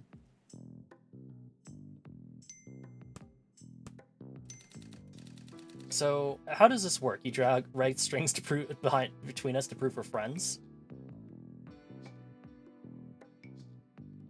Oh, and look at details. Likes, complicated cases, good filing systems, skulls of every kind, my cat Daryl, not mutual. Dislikes, Steve Clark, traffic warlock, the Rushwater Police, loose ends. Hobbies, scrying, crying, interrogating Daryl when he does a crime. Blah, I hate writing bios. I'm a storm witch, a private investigator, and legal guardian to one emotionally distant cat. For the last 3 years, I've been finding missing people the cops couldn't or wouldn't, but it doesn't pay well and work is drying up. Oh shit, these notes are smaller than I realized. Zan's thing sounds serious and I think it can help, so off I go! Likes, naval history, Ma's spiced apricots, friends succeeding, assault staves. Dislikes, memory tests, decisions, dairy, being asked about his dislikes. Hobbies, providing emotional support, providing fire support, backgammon. What the hell, Jan? Zan is an extremely old retired special forces operative who can see the future. Actually, he can only see 1 second into the future, but in a breach and clear operation, that's a big deal. Zan used to serve under Liv Kennedy in the DSR Navy until she was lost in action. Now that she's back with a violent unknown agenda, Zan worries he might be the only one who knows how dangerous she is, or how to counteract her power. He's probably overblowing it, though. Ask Zan for his input.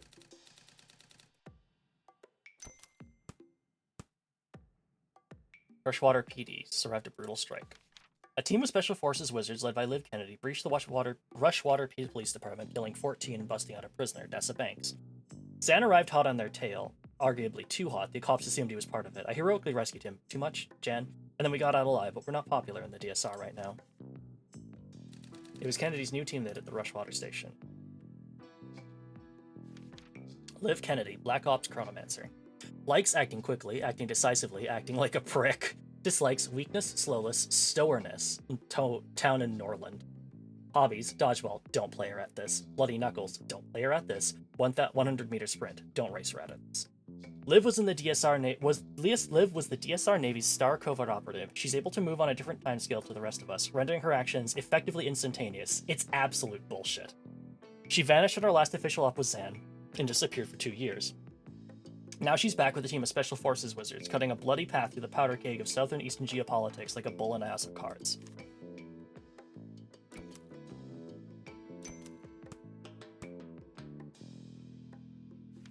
I walked in on Banks right after she shot the mobster I was tracking, Jiren Wexler. According to her file, she used to be a surgeon at Rushwater General, but dropped off the grid a year ago and is now a mob doc working for the Druid Mafia. Now Liv Kennedy has abducted her at massive risk, and we're all left panicking about what she knows about Banks that we don't.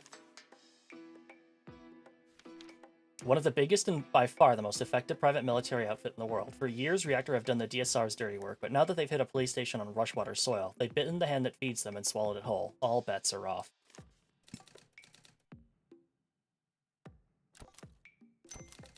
Hey, that all makes sense to me. No rush if you want to rearrange or go over the details, though.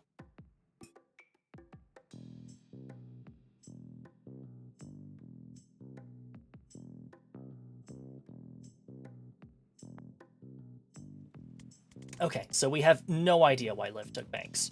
At this point, I'd settle for where she took Banks. Oh, I can answer that. Seriously? Give me 6 newt bones and a vital of her blood, and I can scry your location to within 3 meters. Okay, newt sounds about doable. Yeah, I've got an arrangement with the pet shop downtown. But how do we get hold of her blood? The cops would have taken it when they booked her, part of our standard DNA log. It'll be at the evidence lockup in Stonecliff. And is that guarded? Heavily, but I know a guy there who owes me. Helped him find his skink last June. As long as they haven't heard about the clusterfuck at Rushwater yet, I bet I can just ask him. Oh yeah, because, like, telephones don't exist. Stonecliff evidence object lockup, where Jen knows a guy. Jen, I think they heard about the Rushwater thing. Now they get efficient? These are optional extra goals that boost a wizard's confidence. As in life, confidence is only needed to wear more daring outfits. Try them for later, but don't stress it. You can always come back to get them later with any new perks you've unlocked. They vary each level. Mouse over them to find out what they are this time. Finish with all team members at full health and defend straight 2 hostiles with Gale Grenade. Oh, I do have that.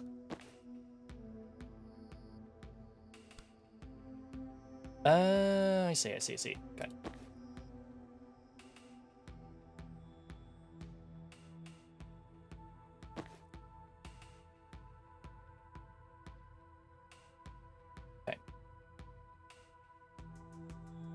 Gale Grenade does not cost mana.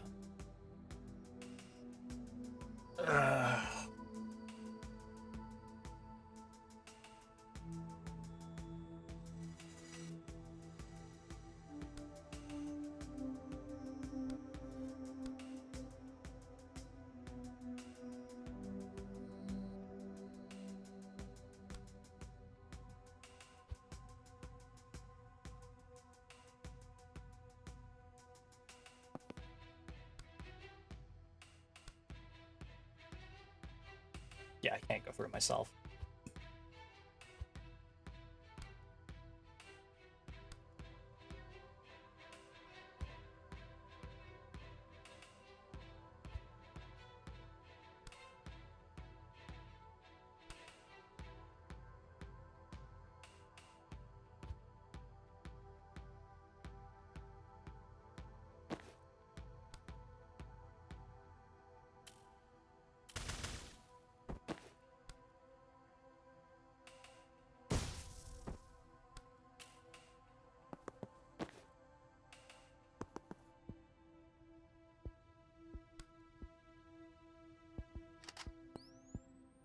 I don't really think that's going to do anything, but...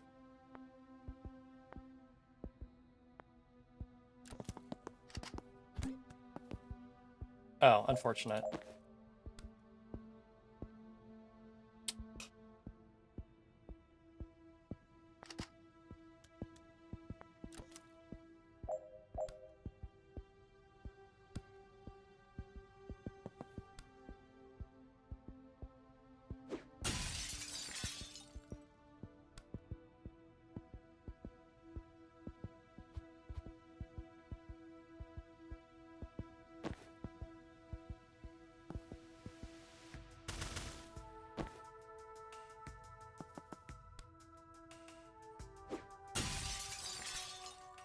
Now that's strategy. I fucked up.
Actually, no, that would be fine.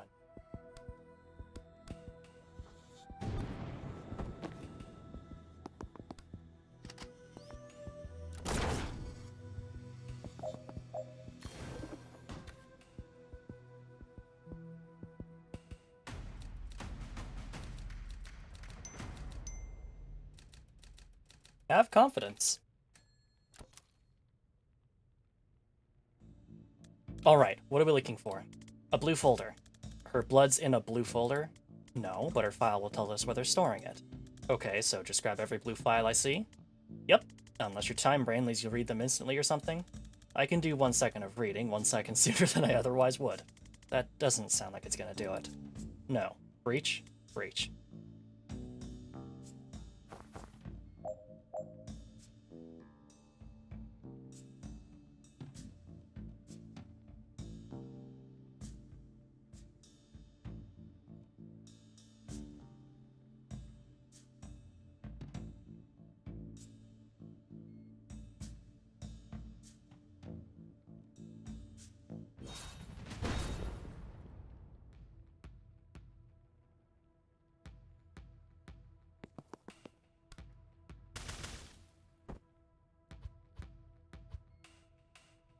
Let a single teammate perform 2 actions in 1 turn. Deal with all enemies by the end of turn 1. All enemies by the end of turn 1? Jesus. I definitely don't think I can get those done this time. Oh, time boost. Never mind.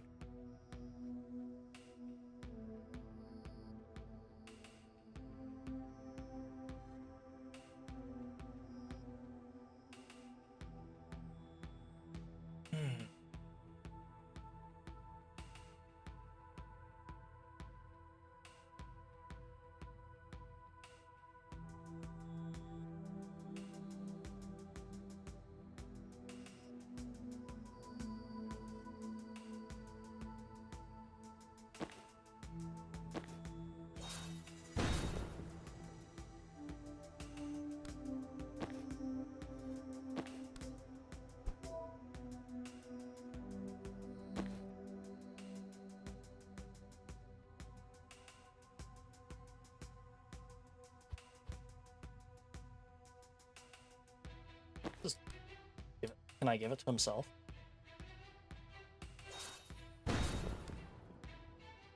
No. You are only allowed to give it to other people. Okay.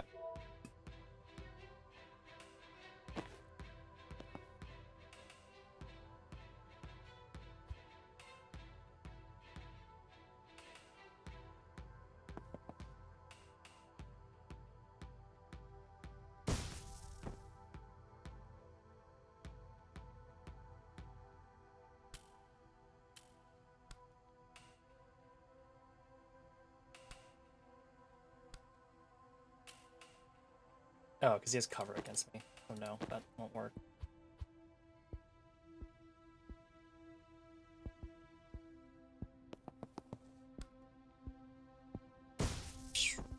Surely you don't have cover against me here, right?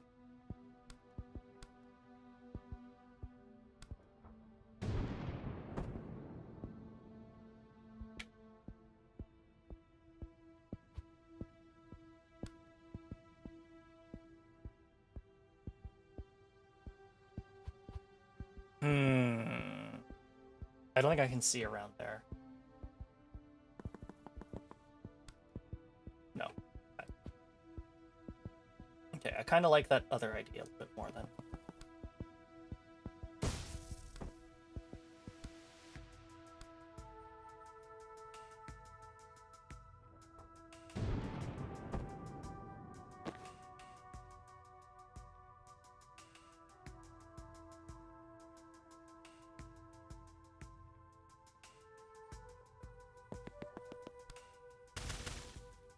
Yeah, I can't get all of them on turn 1, but whatever.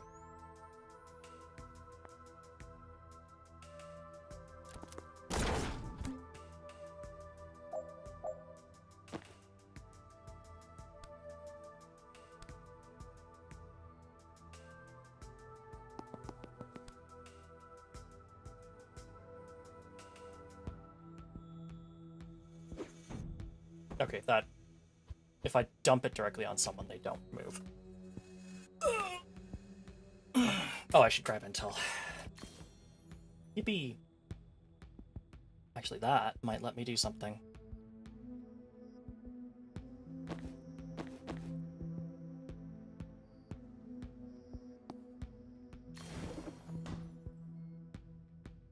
Oh... I can't move again after that. Oh, it's all going to hell.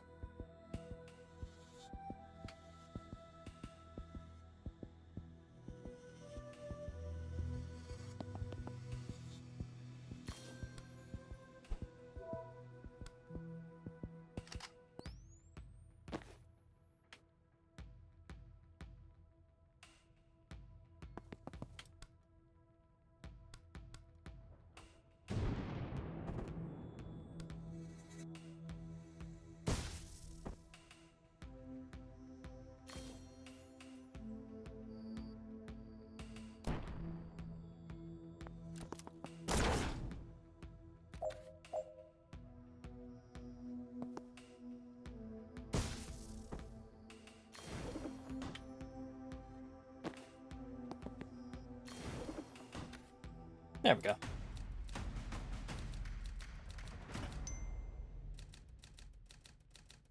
Deal with all enemies by the end of turn 1. That would have required some serious brain power that I just do not have. Where are you going? Both these overpasses lead directly to the next building.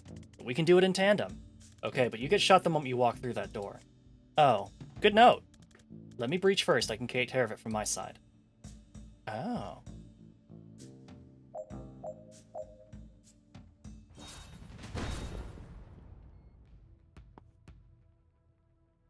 Do I actually need to... No, I don't need to move.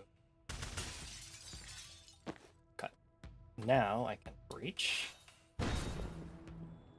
Move to the laptop. Open that up. Oh, wait. Can I do something funny?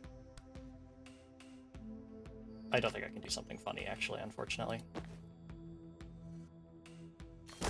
Oh, it does work! Yeah, I'm a genius!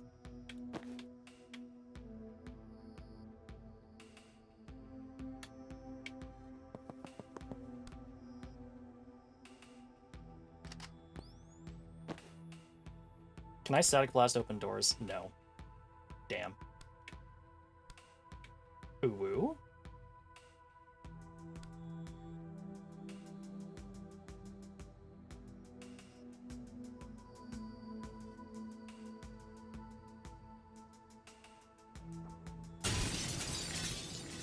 Oh. I like it.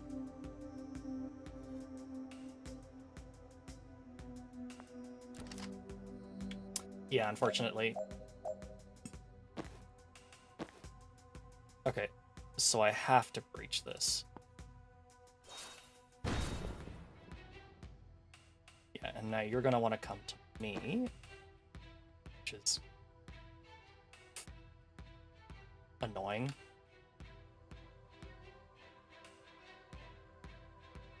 I could time boost, but like why?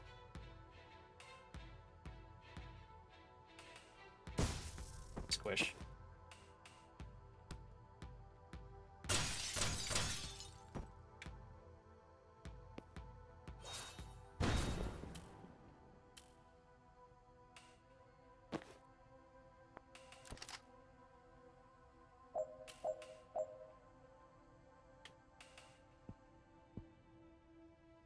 Okay.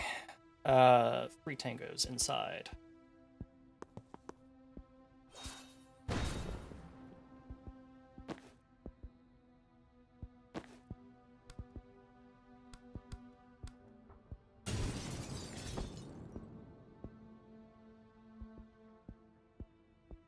Tango down. And I can't move to there that turn. How unfortunate.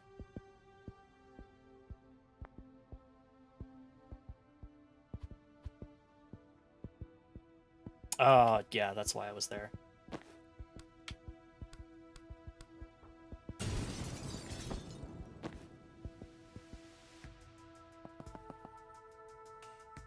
I wish Time Boost could give you movement. I wish movement was something I could, like, sacrifice moving for so badly.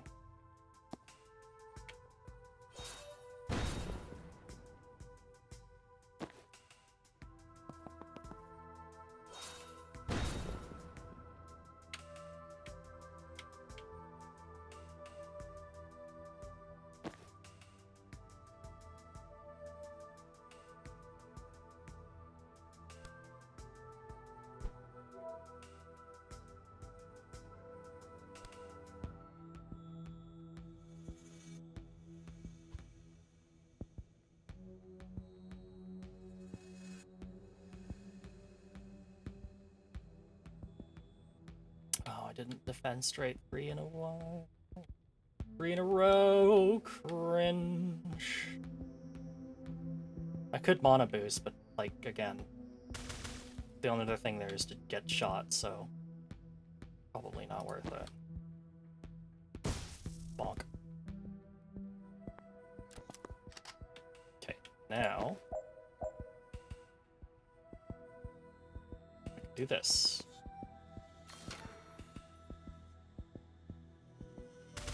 Shoot you into a wall.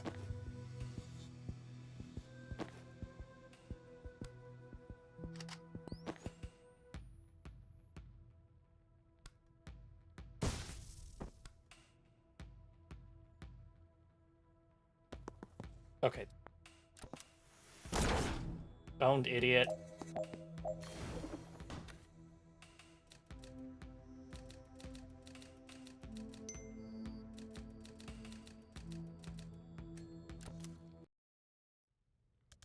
Found Banks. She's between Jubba and Hiddlesbum, logically. We've all found ourselves there. This says her blood samples in fridge 5, room 304. So 1 floor up? Great, let's go. You brought the newt bones? I don't leave the house without 6 to 20 newt bones. Okay, so where is she? She is about 100 meters east. Did you perform the spell 100 times too small? Nope, she's in the next building. And what's that? Controlled substances, I think? Why would they break her out of one police station just to take her to another? I don't know. Want to find out? After I realign some time crystals, yeah. Steve, you sure this is every gram of blue you have? Yep, every seizure in the DSR ends up here. Alright, Bori, light it up. All will burn. In very mild fire. It is not mild fire. That's a total misnomer. I should not have to take this from a traffic cop. I'm a traffic warlock, and you're a failed arsonist. I'd like to see you untangle the M6 Spaghetti Junction with some lukewarm flames. Lukewarm? Much as I'd love to hear where this clash of the intellectual titans goes, we have a ride to catch. Steve, stick around and make sure your cop pals don't put this out. Bori, bring Banks. Well, that exchange raised a lot more questions than it answered. Why do the Rushwater PD even have this much mana? The street value of this must be billions. They're supposed to destroy it all at the end of every month. Maybe Defense told them to. I've heard of state stockpiling it on the QT. No one has a military use for it yet, but they're all scared someone's gonna find one. That was the fire guy I was telling you about. Oh, right, I do remember him now. So when I said fire guy earlier, you didn't think of the guy you know who's permanently on fire? You meet a lot of colorful characters in this line of work. Aren't you unemployed? That's what I mean. So, who is he? Bori Kesh, the less lethal pyromancer. How does that work? I think his flames are, like, quite hot, but not fire hot, you know?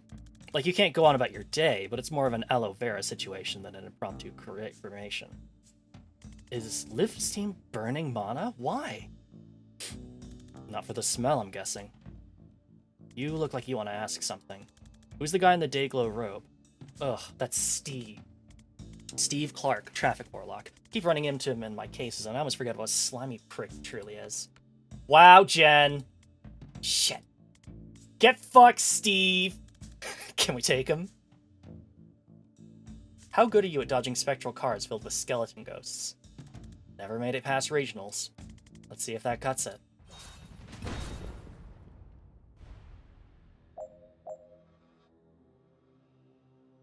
Crush Hour sends forth a spectral motorcade of Ghost Riders that hits everyone in the red zone, then returns to the other world, pending traffic conditions on the 7th Circle Junction.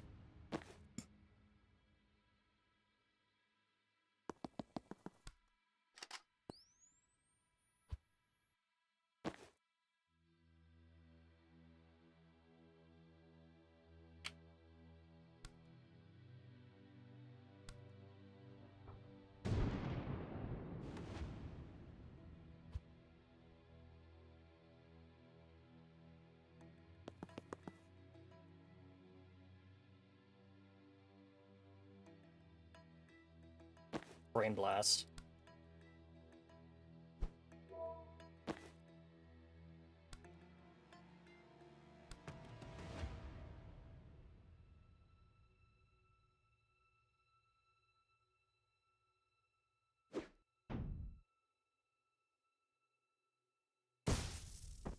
Ah, cringe. Okay. Don't bother moving out of the way. Or do? I don't know. Okay, that would send him straight back. Not ideal.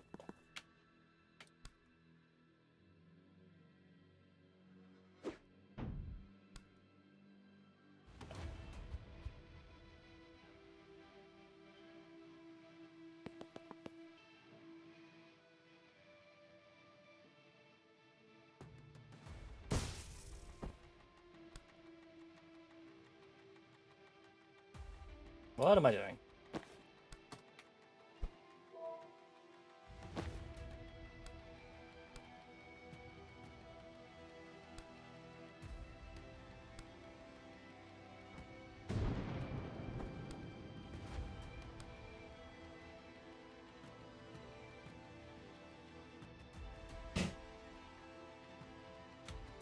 Oh, I can grab intel.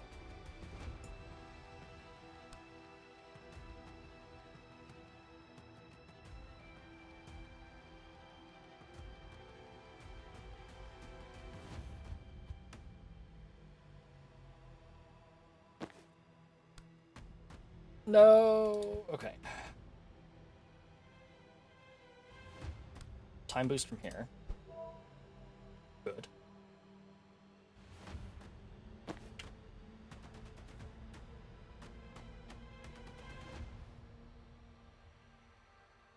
Now what?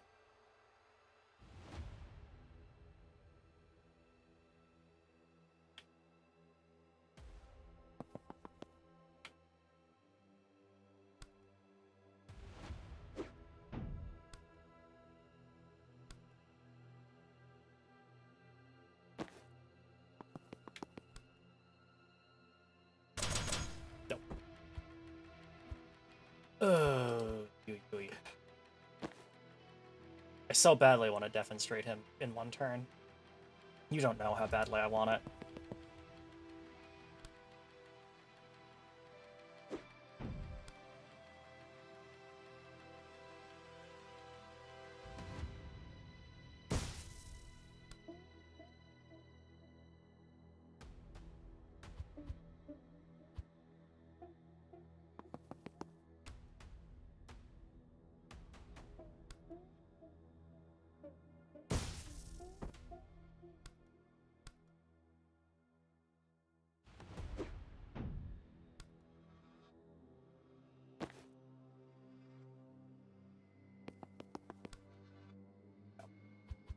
I don't think I can do it.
No, push him back. Oh, I want this so badly.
So close. But if I push him any further to the side, he's going to fuck up Zan.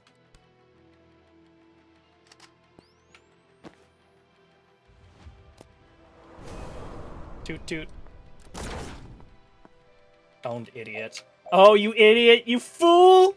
You've fallen into my trap!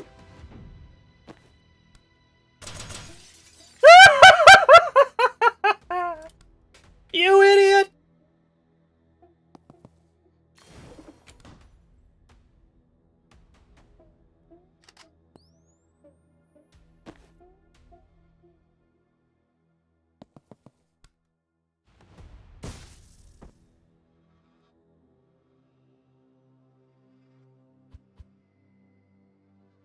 That actually doesn't. Does that make sense? No, it doesn't. Wait. But I can... No, I can't make it make sense. Fuck. Oh, you know what? Why am I not doing this? Seal the door.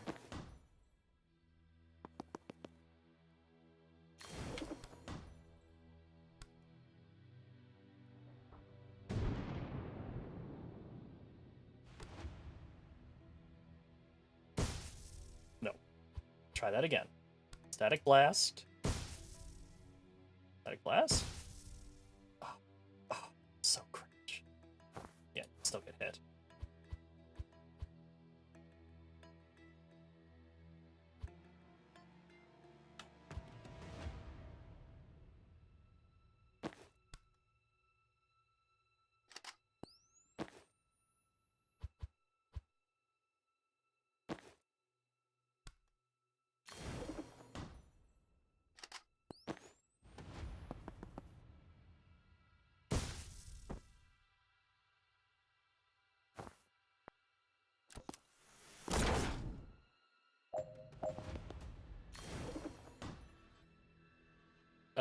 Oh god, there's, yeah.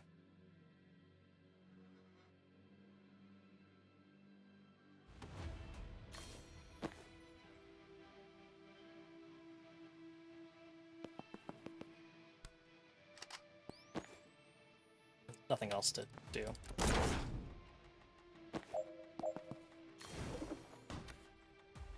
Da-da!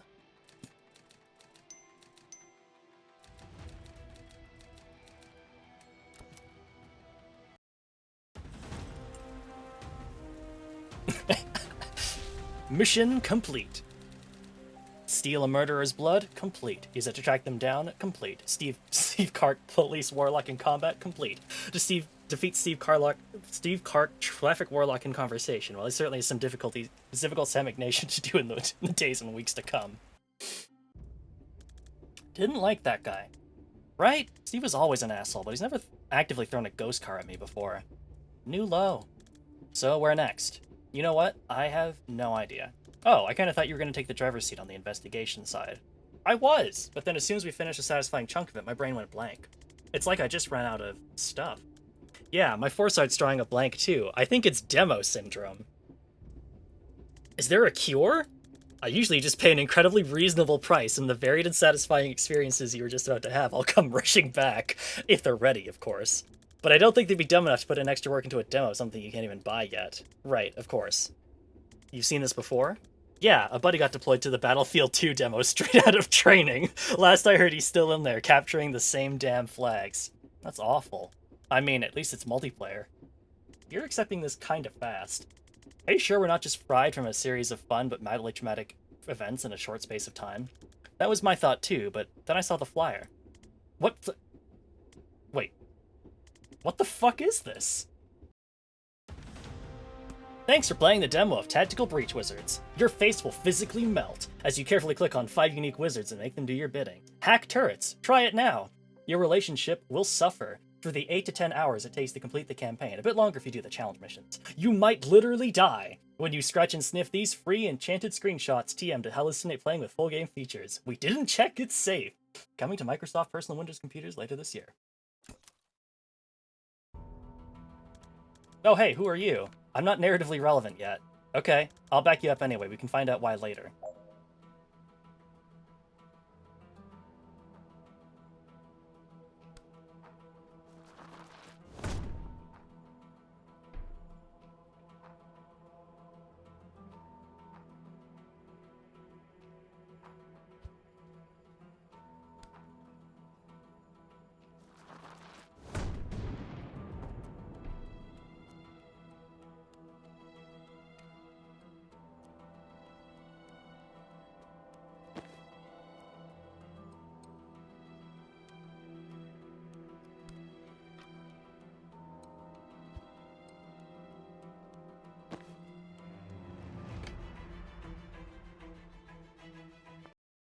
Okay, so there's a bunch of, like, little challenges and stuff. That's cool. That's very cool. Tactical Breach Wizards looks like it's going to be a lot of fun. Definitely that same kind of humor that was in Gunpoint and that game. I'm definitely not looking up right now via Heat Signature, that is the name of it. Definitely the same kind of humor. Very, very cool. I do like that game. I think really the only thing I'd really like to see is instead of having to undo each thing by it like one by one, it would be really nice to be able to do essentially like you have in like things like Photoshop or whatever, where you have a timeline of things you can go back and undo. And so like you can just like click on an item and then be warped back to that item. Just in case you need to like you like find that you need to go back like a bunch, it would be nice to be able to do that. Or rewind showing the last action that you performed right above it. That would also be nice. But other than that, Tactical Breach Wizards look like it's going to be a lot of fun. I was a big fan of XCOM Chimera Squad, despite not beating it, just because I did like that kind of like small, isolated version of like breaching individual rooms as strategy, as like little strategic like challenge chunks, as opposed to doing like a whole XCOM style map. So that looks like it's going to be pretty fun. When does it come out? Planned release date August 22nd, 2024. So not bad. So here's a couple games I didn't get a chance to complete, but I did download. Maybe I'll play them off the stream. After a little while. There was Goblin Cleanup, which looks to be kind of the same as Viscera Cleanup Detail, but I think with more risk of getting eaten by mechs. Grun, which is like a kind of like horror game with a gnome, something in that. Kind of looked kind of neat, but also just kind of wasn't really what I was feeling. Judero, which is a handmade action-adventure game based on the rich folklore of the Scottish borders. This one looks really cool. This is probably one I kind of regret not doing. Same kind of like claymation artistical feel as Lation for the Wonderbox 6000. Link Ito, I'm not really sure how to say that one, which is a another puzzle game about connecting up like little machines to do stuff. It looked pretty cool. I just don't think I was feeling the puzzle thing. Nocturnals, which is a short choose your own adventure game that looked like it might be pretty cool. I think basically trying to do a lot of the same stuff that like Telltale games were doing, where like you make these choices and then the game reacts to them in that kind of similar way. The Operator, which is like a role investigation game, which apparently is going to release in 7 days. That's pretty cool. And it just looked pretty cool as far as investigation reports, but it probably wouldn't have made like a super great stream game, honestly. And then also What the Car, which is a kind of a sequel-ish to What the Golf, which was kind of like a fun golf-based like goofy game. If you've seen anything from What the Golf, you'll probably know what kind of to expect. But those are the games that unfortunately we just did not get to. As much as I would like to play them on stream, I think I'm just kind of like, I would like to get back to the other things that we were doing. Like finishing Dragon's Dogma 2, and also maybe getting back to the Wolong DLC. That would be cool. But playing through these demos has been very fun. Big fan of these NextFests. And as much as it, like it is kind of a pain to go through and stream all of them, just for the simple fact that I just find juggling between games, like multiple games a stream, is just kind of difficult to do. But it is very fun to see what is out there and what is upcoming. So let's talk about what we're doing the rest of this week, and then we'll send you off to somebody else. So because my streams run Thursday to Monday, there's only one more stream on my schedule for this week, and that is 7 p.m. Pacific Daylight Time / 10 p.m. Eastern Daylight Time. We'll be playing more Final Fantasy IX. I don't remember where we were, and I'm going to have to go look at the last VOD to remember exactly what we were doing. But I think we're basically on the... Oh, no, never mind. I remember what it is. We're going through an underground mine to find the unknown continent. So we're going to go see a continent that no one has seen in a while, except maybe the people that already live there, but they don't count.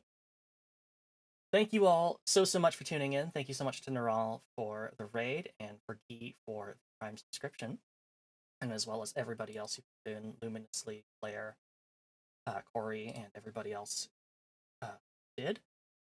And thank you so much for watching Luminously. I am glad that you had a good time, and I hope that this has inspired people to go look at some of the upcoming games, either the ones I've shown, or maybe go see what the releases are. Definitely, it's definitely a very good time with these NextFests, because I probably would not have known about games like 1000X Resist if I hadn't gone and looked for it in the NextFest and given it a try. So I really do appreciate this system, because it does mean that it's a nice time to just kind of download a bunch of stuff and give it a try. And sometimes you get some stuff that just kind of either isn't your thing, isn't really that polished, or just, I don't know, maybe is AI translated. But sometimes you get some real good gems, like today.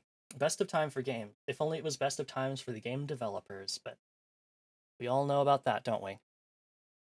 Which is a shame. But that's all the more reason to make sure that you support these indie developers who are bringing you these really cool games. Hopefully that means they don't get closed down. But also maybe they will. Who knows? Capitalism is a fuck. Anyway, let's go ahead and see who we can send you off tonight. Who's live and picking? We have a couple people, but I think we need to go ahead and raid over to Fadeless Sword, who is doing a 1000 follower special karaoke. And that sounds pretty awesome. So let's go ahead and offer some congratulations to Fadeless Sword. Here is our raid message. You can unlock these emotes using channel points if you are not subscribed. Otherwise, just feel free to say stroke or raid to help support our raid target. So thank you all so much for tuning in here, and I will see you back here tomorrow for some more Final Fantasy IX. Until then, have a great night, and take care of yourself. Bye-bye.